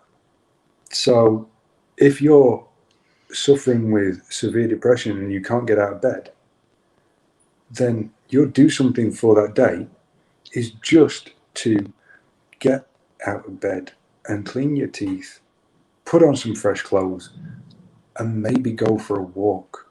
Maybe. But I'll tell you the honest truth, the minute you open those curtains and you see the sunshine outside, something triggers, you want to go out. You want to move. You want to shift your body a little bit more. And then it starts from there. It starts to roll. So now you get to a point where maybe you're doing working out. You might be walking more. You might be taking up running. You might be hitting the mat. You might be, doesn't really matter what it is. But every day try and do something. There are days where I don't want to do anything. I've had plenty of them over the last 16, 17 months. Trust me. They're the days that are the most important to get out and do something. And mentally, as much as, you know, we're all big DDPY fans, let's be honest. Take your mat outside or go outside, because the minute you're in the fresh air, everything else changes. It's really hard to feel shit when it's raining and you're getting piss wet through. It's really hard to feel shit when the sun's shining on you. It's really hard to feel shit when you're walking through a nice muddy field and there are birds flying around you and trees and you're in nature. So get out into that first and foremost. And then the other side is boost your endorphins by getting on the mat, stretching, doing some push-ups. It all works. It genuinely works. This kind of comes full circle to one of the posts that we were talking about on the DDP Yoga page. I was going to ask you about that. Yeah. I wanted to up actually on this because it's funny how many people kind of will take offense to motivation. Now, as I said, I'm a huge Goggins fan and I'm a huge Jocko Willink fan, but I'm also a huge Dallas fan. I work for the guy, but I'm also a huge Dallas fan. They all kind of say the same thing, right? Mm-hmm. They have their own way of saying it, but they all kind of say the same thing, which is there's no hack to life. No one's going to give you a magic pill to make everything better. You got to do the work. You've got to find your motivation and your discipline and go and do it. So if someone shares something that to them is motivating, but to you it's not, first question should be, why is it not motivating to you? What is it about it that's not motivating for you? And if you're taking something personal, if it's hitting you here and you're going, oh, I don't like that, why not? Like, if it's a bit close to the bone for you, then maybe it should be motivating you. You know, that's my personal opinion on this. Again, there are going to be people who watch this and go, it's too harsh, it's too tough, but it's reality. You know, if I went to a drum audition and someone turned around to me and said, you're a really good drummer, but I don't like what you're doing, so you're not getting the gig, I could quite easily go, I don't ever want to play drums again. Or I could go, well, they said I was a really good drummer, so maybe it just wasn't the right gig for me. The same deal with the post. That post, it was definitely of that just do it mentality. Control what you can control, and really, do it for yourself, I guess, in a way. And I get that the group it's a place for positivity and support, but let's be honest, participation trophies, they're not going to give anybody anything if that's all that they're seeking. And eventually you kind of have to do something for yourself. And that while that picture was posted wasn't necessarily 100% accurate for every single person through there. There are plenty of people that are going to see that and say, yeah, that's what I needed today.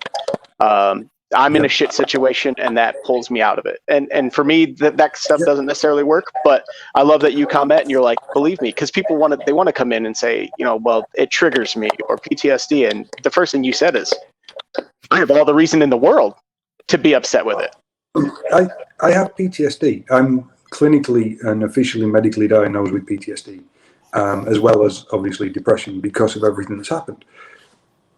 And it's really easy for me to sit there and go, no, that doesn't motivate me. I'm not doing it. I'm not interested. But actually, I have to ask myself, why doesn't it motivate me? What is it about it that's making me twitch? What's making me angry about this post or this thing? 9 times out of 10, if something bugs me that much on social media, I scroll by now. And it's taken years. I'm 41. It's taken years for me to learn that lesson.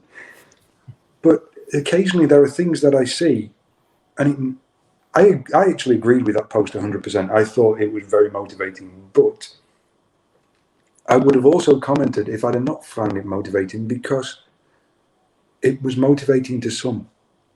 That's the point. Just because if I post a picture of a Metallica album on Facebook and you scroll by and you're not a Metallica fan, are you going to sit there and go, I'm sorry, but they're a shit band, I don't like it, I don't like this post? No. You're going to scroll on by. So why can't we do that with other things? Right. Same goes with, I'm not turning it political, but it's the same thing, right? It's the same deal. You don't have the same political opinion as someone else. We can all still get on. Yeah, usually it boils down to involved. that person is full of misery, and they're just trying to pull that misery onto anyone else. They want to pull you right down with them and then beat you with experience. That's usually what it boils down to. I mean, for me, if it's a Jocko post, it normally involves something about 4:15 in the morning, and I'm like, yep, fuck that. Agreed. It's funny too. My wife Robin, she refers to David Goggins, because I'm a huge David Goggins fan too. She refers to him as the "fuck your feelings" guy. Yeah, sums it up well.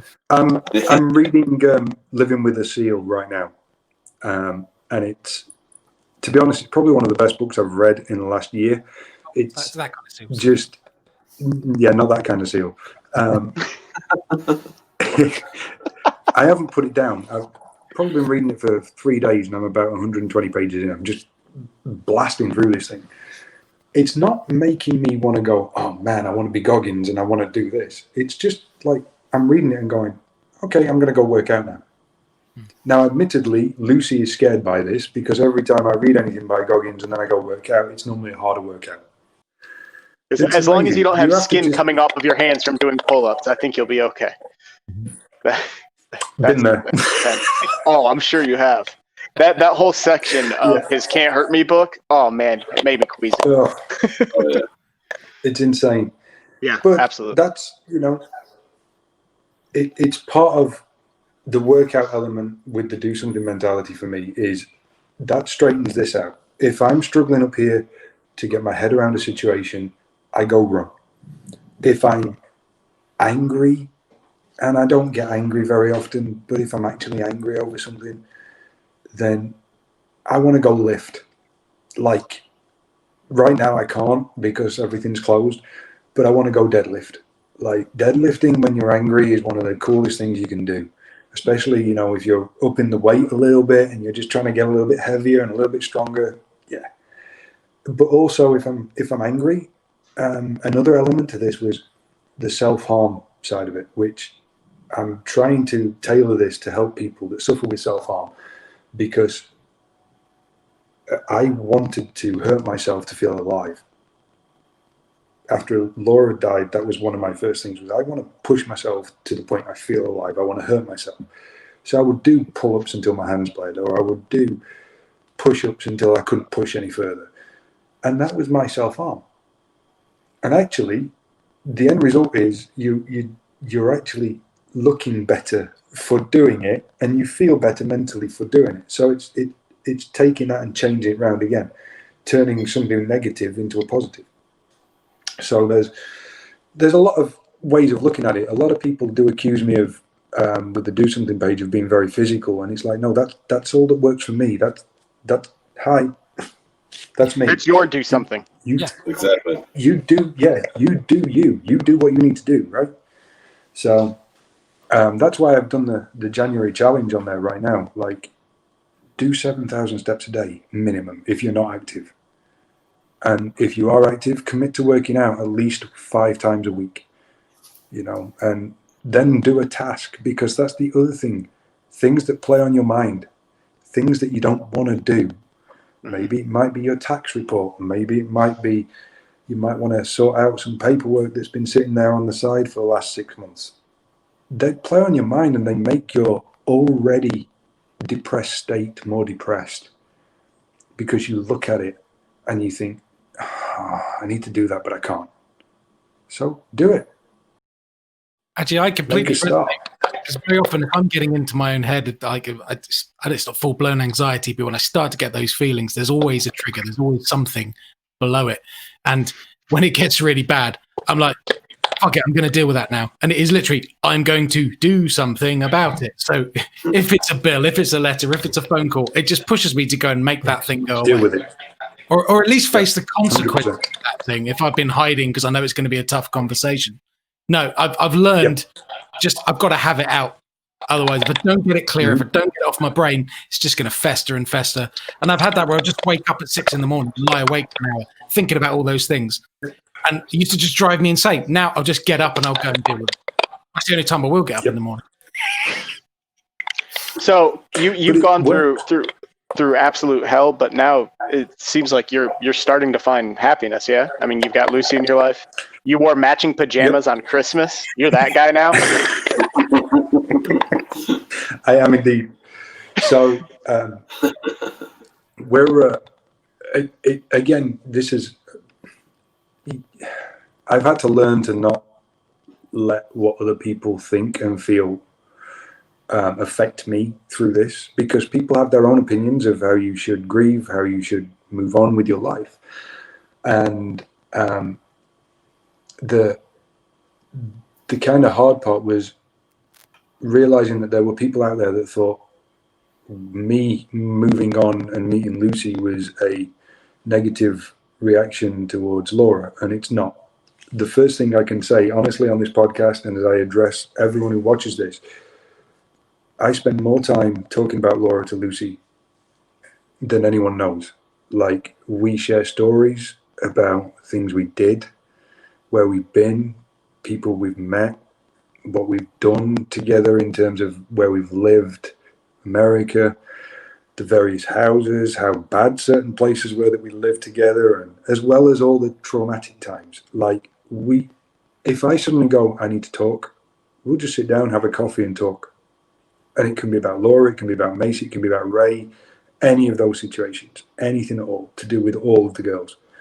The thing that a lot of people don't realize is Lucy and me have been friends for a long time. She was a friend of mine and Laura. She came to my class in 2015. She is connected by family to one and only Mr. Marcel Doré. So that's where this all came into. She originally came to me as a client through Marcel, and she was one of those Facebook friends through everything, like sending you a message as we'd gone through everything with Ray, and then wishing us good luck in America, and sending us messages with Macy, and we're buying a Matey Macy t-shirt, and all these things that you kind of sit there and go, we're really good friends. We get on. And as everything happened and Laura died, she was in amongst the first small group of people that reached out to me that weren't my inner circle. And what I mean by that is I had a very select few that were probably propping me up through everything that happened with Laura. And I will say Boz is in that little group, because there were times that he has had me on the phone through everything, or he would ring and check on me. Nathan Clark, hi Nathan, hashtag. Yeah, hi Nathan. Also Russell, and then the Americans, Garrett, and people like that. All of these people within that inner circle, as well as my parents, I came out of everything that happened with Laura and didn't want to sit down with anyone in that inner circle and relive everything.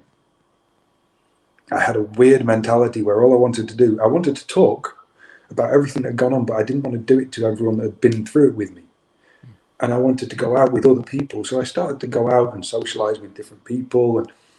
And slowly but surely, we started to hang out more as friends. We'd been out for a few coffees with other people and whatnot. And we were like, you know what, we'll just go out and have a coffee and see, talk, laugh, joke. And it was great. It was nothing else to it. It was one of those beautiful things of like, I've got a friend, like a real friend that I can talk to about everything I've been through that hasn't walked hand in hand with me through everything. And then slowly but surely I started to go, I wonder. And there's an element of, do you take a punt in life or do you not? And I just had one of those moments where I thought, I'm just going to see if we would work and see what happens. And it started in September. It started very under the radar. We were very quiet. There were a handful of people who knew. And it kind of blossomed into us being friends that were supporting each other, into quiet boyfriend and girlfriend, to suddenly we're in the middle of a pandemic and I'm told you have to stay in and you got nowhere else to go. And I'm like, I can't do this. I live on my own and I've got no garden. I've got nowhere to work out. What am I going to do? Like, she's here with 3 kids and going, my head's going to explode if I've got to deal with these 3 kids like on my own, and it would be nice to have a bit of support. And so we kind of just put it together and said, let's do lockdown together and see what happens. And I can honestly say, I think we're the only 2 people that went into a pandemic and came out of it better for it. If that makes sense. Like, literally didn't have any idea of what was going to happen. We could have got 2 weeks into being in lockdown together and gone, yeah, this is not right. But no, 100% right.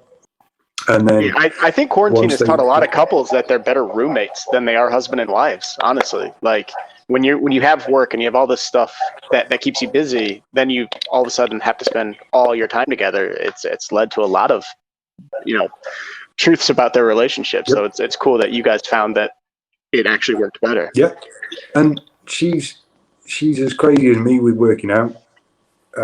She'll beg to differ on that, but it's true. And, we got to a point probably around August as we'd lifted our rules over here about what was happening. We were going backwards and forwards between my apartment and here again. And I was trying to spend some time on my own in my apartment. And I was just like, this isn't right.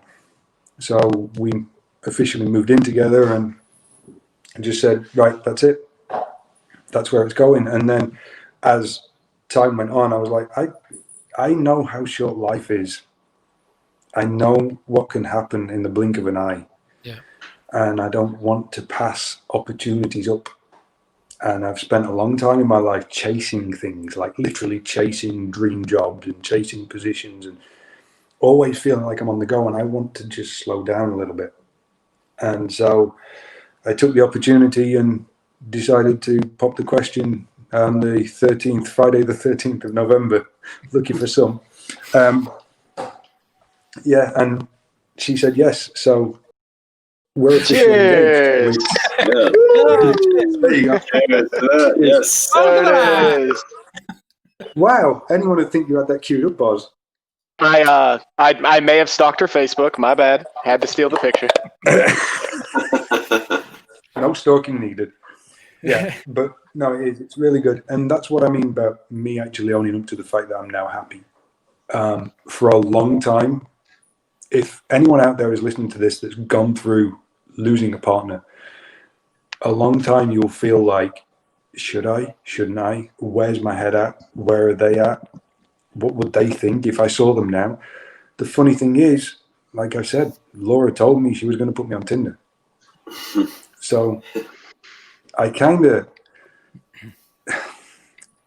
have my own beliefs that someone else had a play in this. And, you know, if you're spiritual and you're watching this and you're in that kind of mindset, I can talk to you all day about that world. And I can definitely talk to you about the level of communication I have with that world. But there are people out there that would think I'm crazy. So, you know, I kind of don't touch on it very often. But I firmly believe that someone else had a play on where I'm at right now, who I'm with. And I 100% believe that it was her wish for me to continue and be happy and work hard and, you know, do everything I'm doing. So, and not give up. Yeah, which I could have done 1,000 times. Yep. Really That's could amazing. have done. And I think that's such an important thing. Like your story of redemption, if you will, it's so imperative to so many people in this community. Granted, their struggles might be different, but between your work ethic and your survivability through it all, man. Hopefully somebody watches this or watches your do something video, which we'll post a link to, and it lets them know that like you might have it bad, but you could have it worse. But more importantly, is you can control so much of what happens after that's happened to you.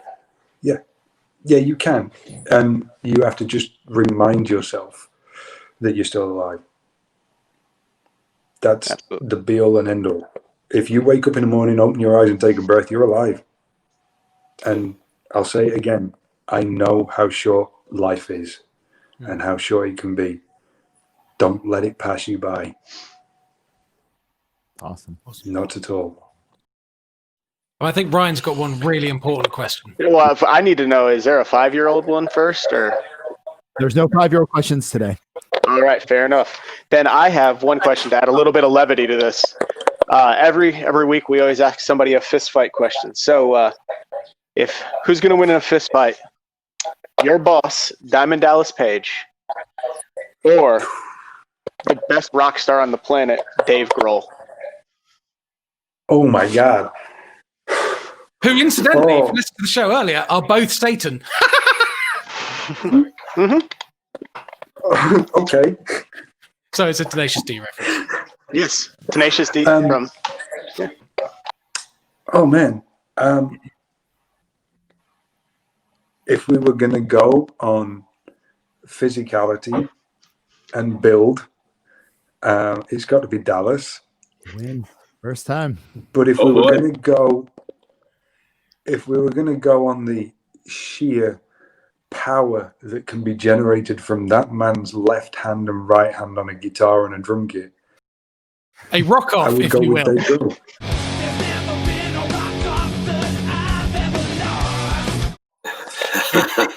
Yeah. So there. I can't believe you gave me that question. I have one every week like that. But Brian, going back to the idea of the 5-year-old Tom question, but there is a 39-year-old Dr. Tom question for Haydn today. Oh, the question, new jingle, please. The question is, what's your current deadlift? I know you're proud of your deadlifting. So straight bar deadlift was 112.5 kilo. That's for great. 6. For 6. So that's about 260, 270, I think. Okay, 840 pounds. On a trap bar, it's slightly higher. It was 125. Fantastic, man. That's awesome. Yeah. I love deadlifting. I'd never done it before until September last year, 2019. I'd never deadlifted. And now it's like, I love it. There's just something uber sort of masculine about being able to just pick a big weight off the floor. Yeah, it's an addictive lift for sure. I mean, squatting's pretty addictive too, but I've always been more of a deadlift guy. And same sort of, once you get that in your mindset, you have that number, there's nothing fucking stopping you until you get that number. So. Hold on, we need your number now. No. 520. Yeah, 520. 520. Nice. 520. Not 6. Max draft. Okay.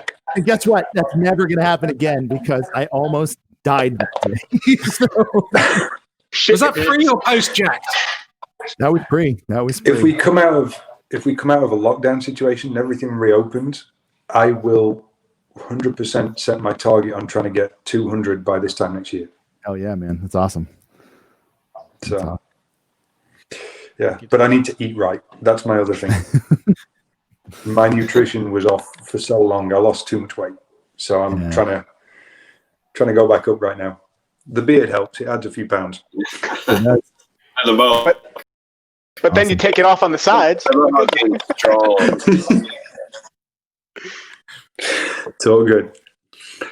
Well, that's awesome. Yeah, I mean, I don't know if there's anything else anybody else wants to ask or have you add. Do you want to plug certification? I'm sure. Luckily, Travis has got a lot of practice this year of teaching. This is true. Just a tad. I have logged my practice. I think I'm at close to. I was thinking what I said to Ryan is 300. Close to 363 hours. Yeah, something like that. Yeah. Holy shit! I thought Lavinia did a lot, dude. I don't know my hours. I'm thinking about doing one tonight. Somebody sent me a message like, "Hey, you gonna do Alan and me tonight?" And I was like, hence the no beer tonight during the podcast. Ah, that makes sense then. Save it for the workout.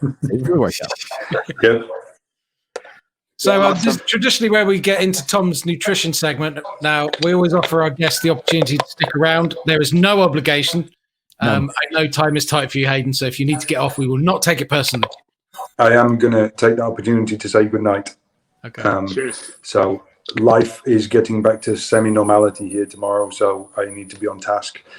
And I'm going to bow out, but thank you very much for having me. It's been lovely talking to all of you. Raise your glass, sir. An early cheers. Cheers. Thank you so much for joining us. And again, just bearing your soul as you always do. And we love and appreciate your candor. And yeah, thank you. We love you. Absolutely. It's always my pleasure. And I will see you guys soon. See you, buddy. Have a great night, bud. Bye. Cheers. I gotta tell you guys, man, that to read the story and hear the story and like then to hear from his mouth is a different fucking. Hey, and how cool is it to hear him say this is the first time he's publicly really kind of talked about it in a year? Yeah. And do you know what I love about being able to have him on at this point? Obviously, I've known a bit more about what's gone on, but I've heard him on other podcasts and stuff, and it was part of a story, and it was a really sad story, and it ended at a really sad point. This is the first time I've heard him tell that story, and it has a happy-ish ending. The sun came back out a little bit. Exactly. I mean, you can't say it's a happy ending because everything that happened still happened, but the fact that he can admit to himself at this point, I am happy, and to hear those words out of his mouth the other day, I can't tell you how good that was to hear. Yeah. Because when you're genuinely concerned about a friend, and then you finally hear them say that is, because you constantly think about them. Yeah, for sure. Okay, well, this is the first time in a couple of weeks we haven't had the guest with us at this point, and I've realized it's caused me a bit of an editing problem because when I drag Tom down to here, he's not in the middle. So, Ryan, how's it feel to be at the top? I've been waiting for this moment my whole life. I actually have a speech prepared, so. So yeah, it's time for Tom's nutrition segment, and we don't do stereotypes or predictability at all on this show. So, early January. This section is called New Year, New Me. Take it away, Tom. All right, guys. So it's a new year, so you know what that means. It's time for a new you. So I'm gonna guess what's going on. You're having trouble losing weight. You're battling hunger and cravings. You're feeling tired and bloated. What if I told you that this is not your fault? What if I told you over the year your body has been storing a wide variety of harmful toxins that are causing you to feel lethargic, gain weight, and remain otherwise unhealthy? Now, what if I told you that the answer does not lie in a medical professional or nutritional expert? Nobody has time for them. They don't really know what's going on. You know who does? Yep. It's your favorite Instagram influencer. Now, it can be the dude with the ripped abs, or it can be the happy, hippie vegan who you can basically smell through your phone. Or hell, it could be that suburban house mom who lives down the street. You know, the one that says, #boss bitch. They truly know the secret. And what they're going to tell you is that your body needs a reset, a hard reset. The secret is that they'll tell you is that it's essential to often run a detoxification protocol to help flush out toxins from your body. They're going to introduce you to a various array of pills, expensive pills, powders, juice, teas, potions, all that are going to guarantee weight loss, increase your health, restore your vitality, and eliminate all the toxins that you've caused all of your woes. Now, this sounds absolutely incredible, right? It would be if it wasn't complete and utter bullshit. So, on this episode, let's look at the myths of detoxification diets and cleanses. And as we're always going to look at that, we're going to look at from an eye using science and logic to back my claims. So, detox diets and cleanses are not a new concept, but they've never been more popular due to their presence on social media. Now, such programs claim that they can cleanse your entire body or specific organs. They commonly consist of highly restrictive, low-calorie diets with a possible array of expensive magical supplements. Now, one example is the Master Cleanse. This is one we've probably all heard of. It prescribes 6 to 12 glasses of water with lemon juice, maple syrup, and cayenne pepper, and that is your only sustenance throughout 7 to 10 days. Now, according to its creator, this program promotes, quote, the elimination of every kind of disease, and it's the most successful healing protocol in the world. Now, you're thinking what I'm thinking. The term every kind of disease is conveniently vague, and you have a point. Another great question to ask anybody that brings up these detox diets are, what are these exact toxins that these diets are eliminating from your body? A 2009 scientific investigative report I found looked at 15 popular detox programs. They asked their manufacturers some questions.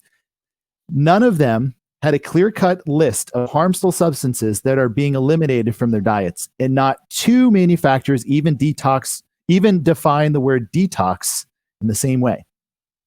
So detox diets and cleanse protocols never actually list the toxins that they remove because it's never been shown to remove any toxins whatsoever. If there was a specific claim about a specific toxin that these detox diets could remove from our bodies, and that's something we can investigate with a true scientific study. But because these claims are always so non-specific, this allows the detox companies to stay out of the purview of actual science while still sounding very science-y on social media. Now, many naturally occurring substances can be toxic to the body. That is a fact. And consequently, the human body has evolved a remarkable system of defenses and mechanisms to identify and remove these harmful substances. So we have the skin, the kidneys, the lymphatic system, the gastrointestinal system, and most importantly, the liver, make up an astoundingly complex and intricate detoxification system. Advocates for detox diets typically describe the liver and kidneys as simple filters, and over time, these filters accumulate and hold on to toxins. Now, they claim that these filters just need to be cleansed, and ironically, this holds no physiological merit. The liver itself performs a series of chemical reactions to convert toxins into substances that can easily be removed in our bile and our urine. The liver is a self-cleansing organ, and the toxins are only accumulated when an individual has a documented liver disease. Now, the kidneys excrete the waste products produced by the liver, and they release them into the urine. Otherwise, the substance stays within our bloodstream. Anyone who suggests that the organ needs a cleansing is demonstrating that they don't understand basic human anatomy and physiology. Now, on the same note, even when a substance really is noxious, a detox diet will do nothing. Acute toxicity would most likely constitute a medical emergency, whereas a chronic toxicity, what they claim about, can be handled better by a well-fed body, not one weakened by a severely hypocaloric diet. By reducing your intake of nutrients that your organ needs to perform these functions, a detox diet can hinder your natural body detoxification process. I'm going to emphasize that again, exclamation point. A detox diet can hinder the body's natural detoxification process. If you wish to promote the process, your best bet is to load up on various foods that can help your organs work optimally. And those good examples are fibrous veggies, foods that contain high amounts of fiber, and cruciferous vegetables such as broccoli and cauliflower. Now, detox diets are not necessarily safe either. There's a vast array of case reports that I found warning about their potential risks. One I found was about a popular green smoothie product, which created severe irreversible kidney damage to a patient. One also showed liver failure from a popular detox tea. So, If detox diets are more likely to harm than help, what explains their current popularity? And the answer is sudden weight loss. Now, from this standpoint, if you slash your caloric intake with a cleanse, you're probably slashing your carbohydrate intake. And if you slash your carbohydrate intake, you don't replenish your body's glycogen stores. Not only will you lose stored glycogen, but you'll lose the associated water. So we talked about this on previous episodes, that to store 1 gram of glycogen, you need 3 grams of water. Now, the average man carries 5 to 7 pounds of glycogen in water. Someone that is significantly heavier may carry, 12 to 14 pounds of glycogen in water. Therefore, depleting your glycogen stores, you lose several pounds in just a couple days. Now, of course, less food consumed also means less food and its associated weight moving through your intestines.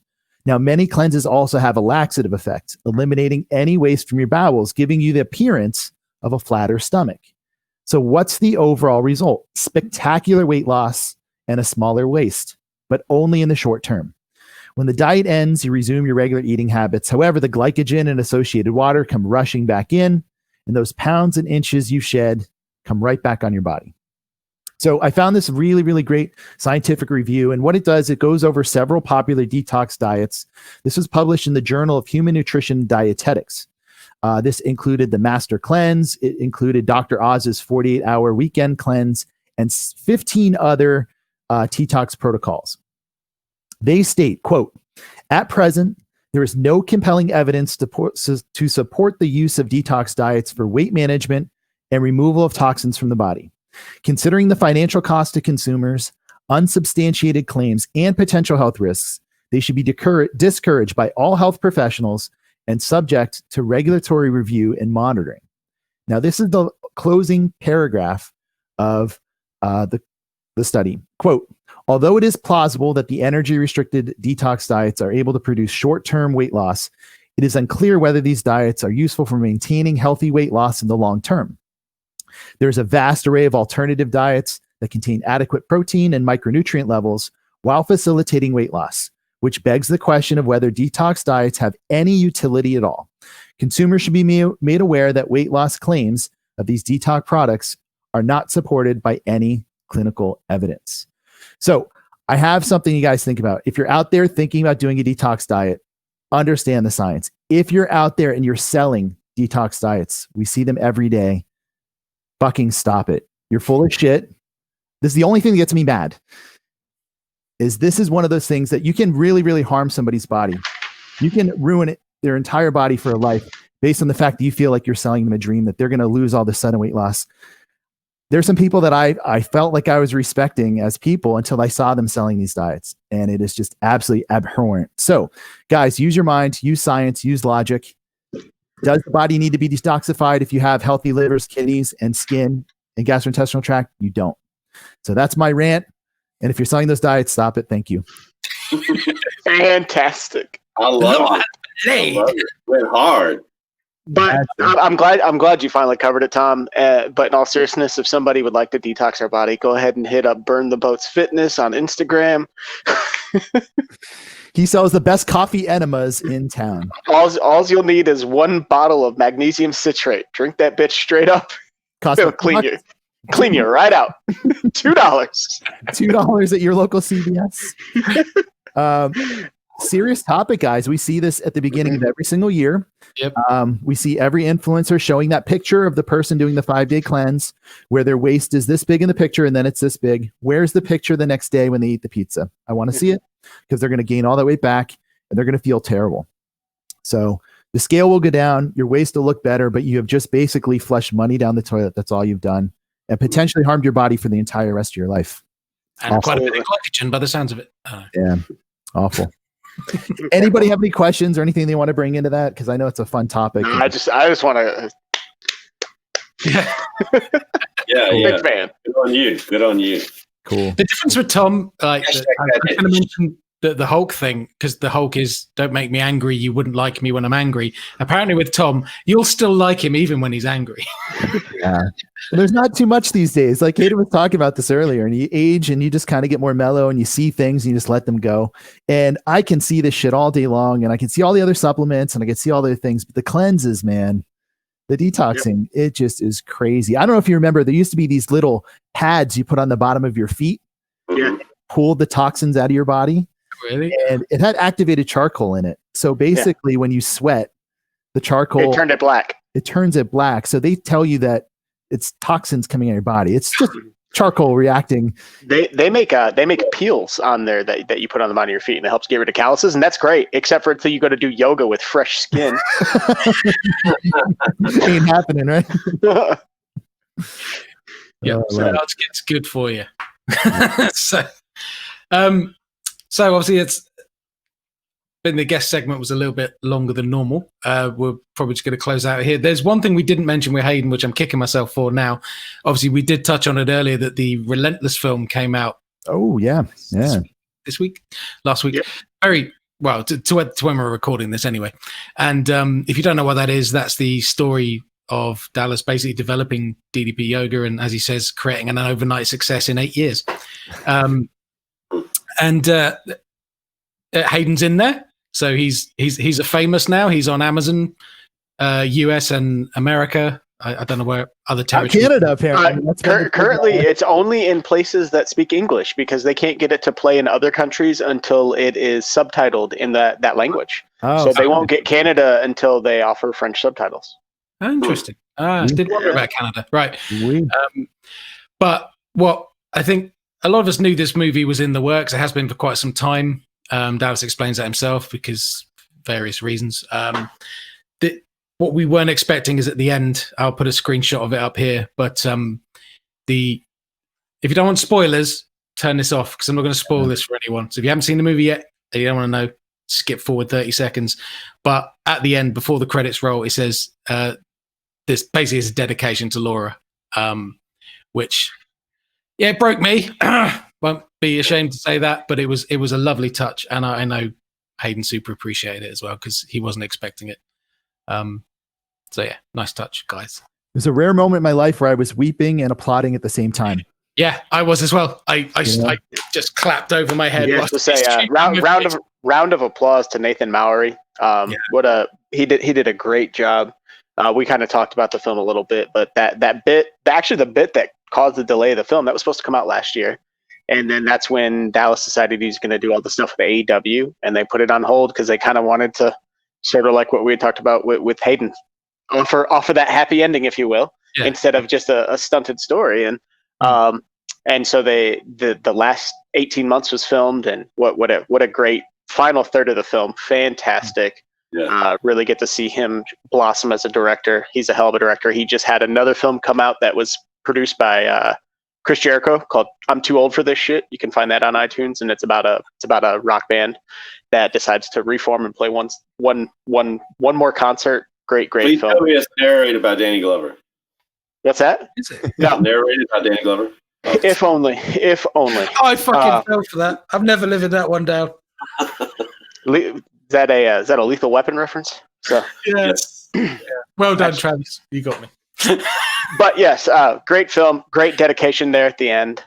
The whole like that closing bit of the credits, everything about it was great. So yeah, it's really well done. So that just leaves us to pimp our wares. I mean, it's January. Yeah. What are we all doing to get people a new year, new them? Well, if you have any questions, some of you are starting your journey, if you're new to the show, go back and watch the previous 11 episodes. You might learn a thing or two. If you don't get any questions answered there, shoot us an email. You can reach us at hitthematpodcast@gmail.com. You can follow us on Instagram at hitthematpodcast. You can find us here on YouTube, obviously, or if you want just the audio versions, you can use any of your favorite podcasting fetching apps, Stitcher Podcast, something called Pandora. Apparently it's a big deal. And if you want to follow me, you can hit me up at Burn the Boats Fitness on Instagram or find me on Facebook under that. Boz? Oh, I'll go next. If you want to find us, we are Back on Track Living, offer classes through Patreon, actually. So you pay a monthly subscription, depending on the tier that you choose. Depends what workouts you get to. The first Thursday of every month, we're doing Laser Thursdays, which that'll be available to all tiers. And then we are running some beginner classes coming up as well, because we haven't had much for beginners for a while. So we are just going to be making that available. So back on track living. Look us up on Facebook. Good deal. All right, I guess I'll take it next there. You can find me at The Real Shamrock Fitness on Instagram. You can also find me at Shamrock Fitness, a DDP yoga experience on Facebook, and also transitioncoach.ca for 7-8 classes a week along with Dr. Marcel Dore. And big announcement at Transition Coach. We have brought in former guest on the show, Kristen Nava. What? What? You would? We'll be teaching. We're starting out teaching Thursday nights and continuing the Friday burn class through Transition Coach. So welcome, Kristen Nava. If you want to catch her, come on over to transitioncoach.ca. But one more quick thing I want to plug. I sent you a picture, Boz, but I will be teaching DDPY on a 5-day cruise in November. I'm on a boat, motherfucker. So we don't want Ryan to burn the boats, but if we'll be talking about it later. It will be in November. Fingers crossed. Hopefully, travel will be safe by then. But if you're interested, come along and we'll post the details. But it's going to be fun. It's a comedy cruise also tied in with that. So you'll be getting into the comedy shows with John Reap as well as with me. And here's the cool thing. I actually get a conference room. We're not going to be on the Lido deck with the drunk, guy on his one cruise where he's. But I'm out. I'm out. Yeah, if I can't throw a Lilo at your head, I don't want to come. But it's going to be interesting. It's going to be fun. Hopefully, we'll get some people to come along with us. Oh yeah. Cool news. Yeah, like Sham Fam Boat Posse. That sounds awesome. Everyone that comes gonna get a Shamrock Fitness T-shirt. Oh, for that Special edition. Boom. Can it be a skull and crossbones one? It's gonna be one design. Wink, wink. Coming to you, right? I already got the idea. Awesome. Awesome. Well, ended up, guys, you can find my coaching services at beunstopableathletics.com. You can find me at Be Unstoppable Athletics on Facebook, and live classes each and every day with Project Mayhem, which can be found on Facebook. We teach Monday through Sunday. We have multiple classes every single day. So if you're looking to bring your DDPY up to a next level, Sarah Fortune and I are there to teach you classes. So hopefully we'll see you out there. And then since Hayden's not here, you can find him on Instagram at Haydn Do Something. That's Haydn Do Something. You can spell that. You're not dumb. And you can also find him on Facebook at DDP Yoga GB, where he does, I believe, offer one class a week via Zoom. Yeah, normally Wednesday. Yep, Wednesday nights. So feel free to look him up there, join his classes. They're awesome. They will kick your ass. You'll learn a thing or two, and it gets you out of that rut from the standard energy and fat burner. Honestly, not wanting to do myself out because obviously I teach on a Wednesday as well, but his class is earlier. The price that Haydn charges to join one of his classes, to get in with a head of certification of DDPY and do a class, you're mugging yourself if you're not going to those. So yeah, what is it? £5, right? Yeah. So it's a bargain. Seriously. So make the most of that while they're still happening that way. Because when things unlock, I'm sure they're going to go back to physical classes. But absolutely. There we go. So that just remains, as ever, for us to say, raise your glasses. Hit the mat. Cheers. Hit the mat. Better Hit The Mat podcast.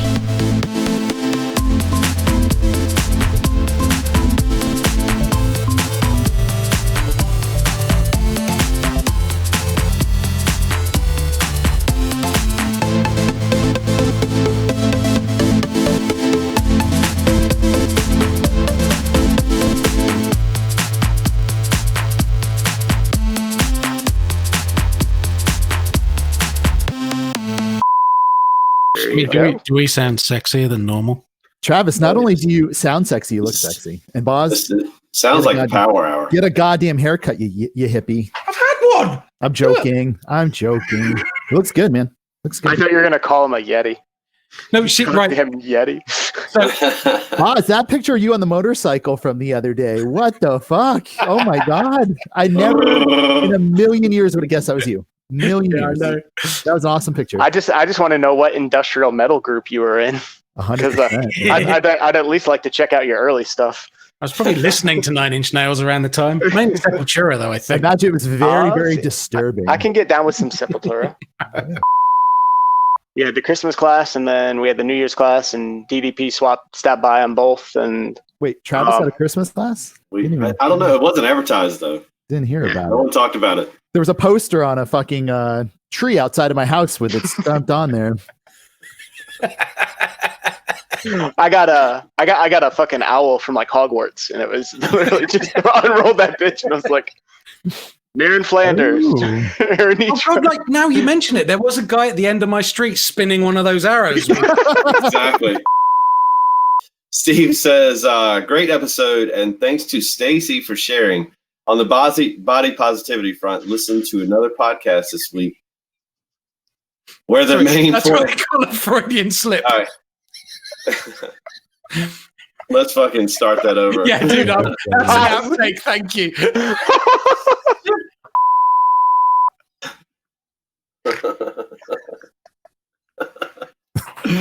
All right. Okay. All right. Whew. Okay, you want to start over there, Ryan? I love this move. That's my favorite move ever when people do that. It's my favorite thing. I don't know what it does. It's just people go, It's to stop me being so red for the next take, because I go red when I laugh.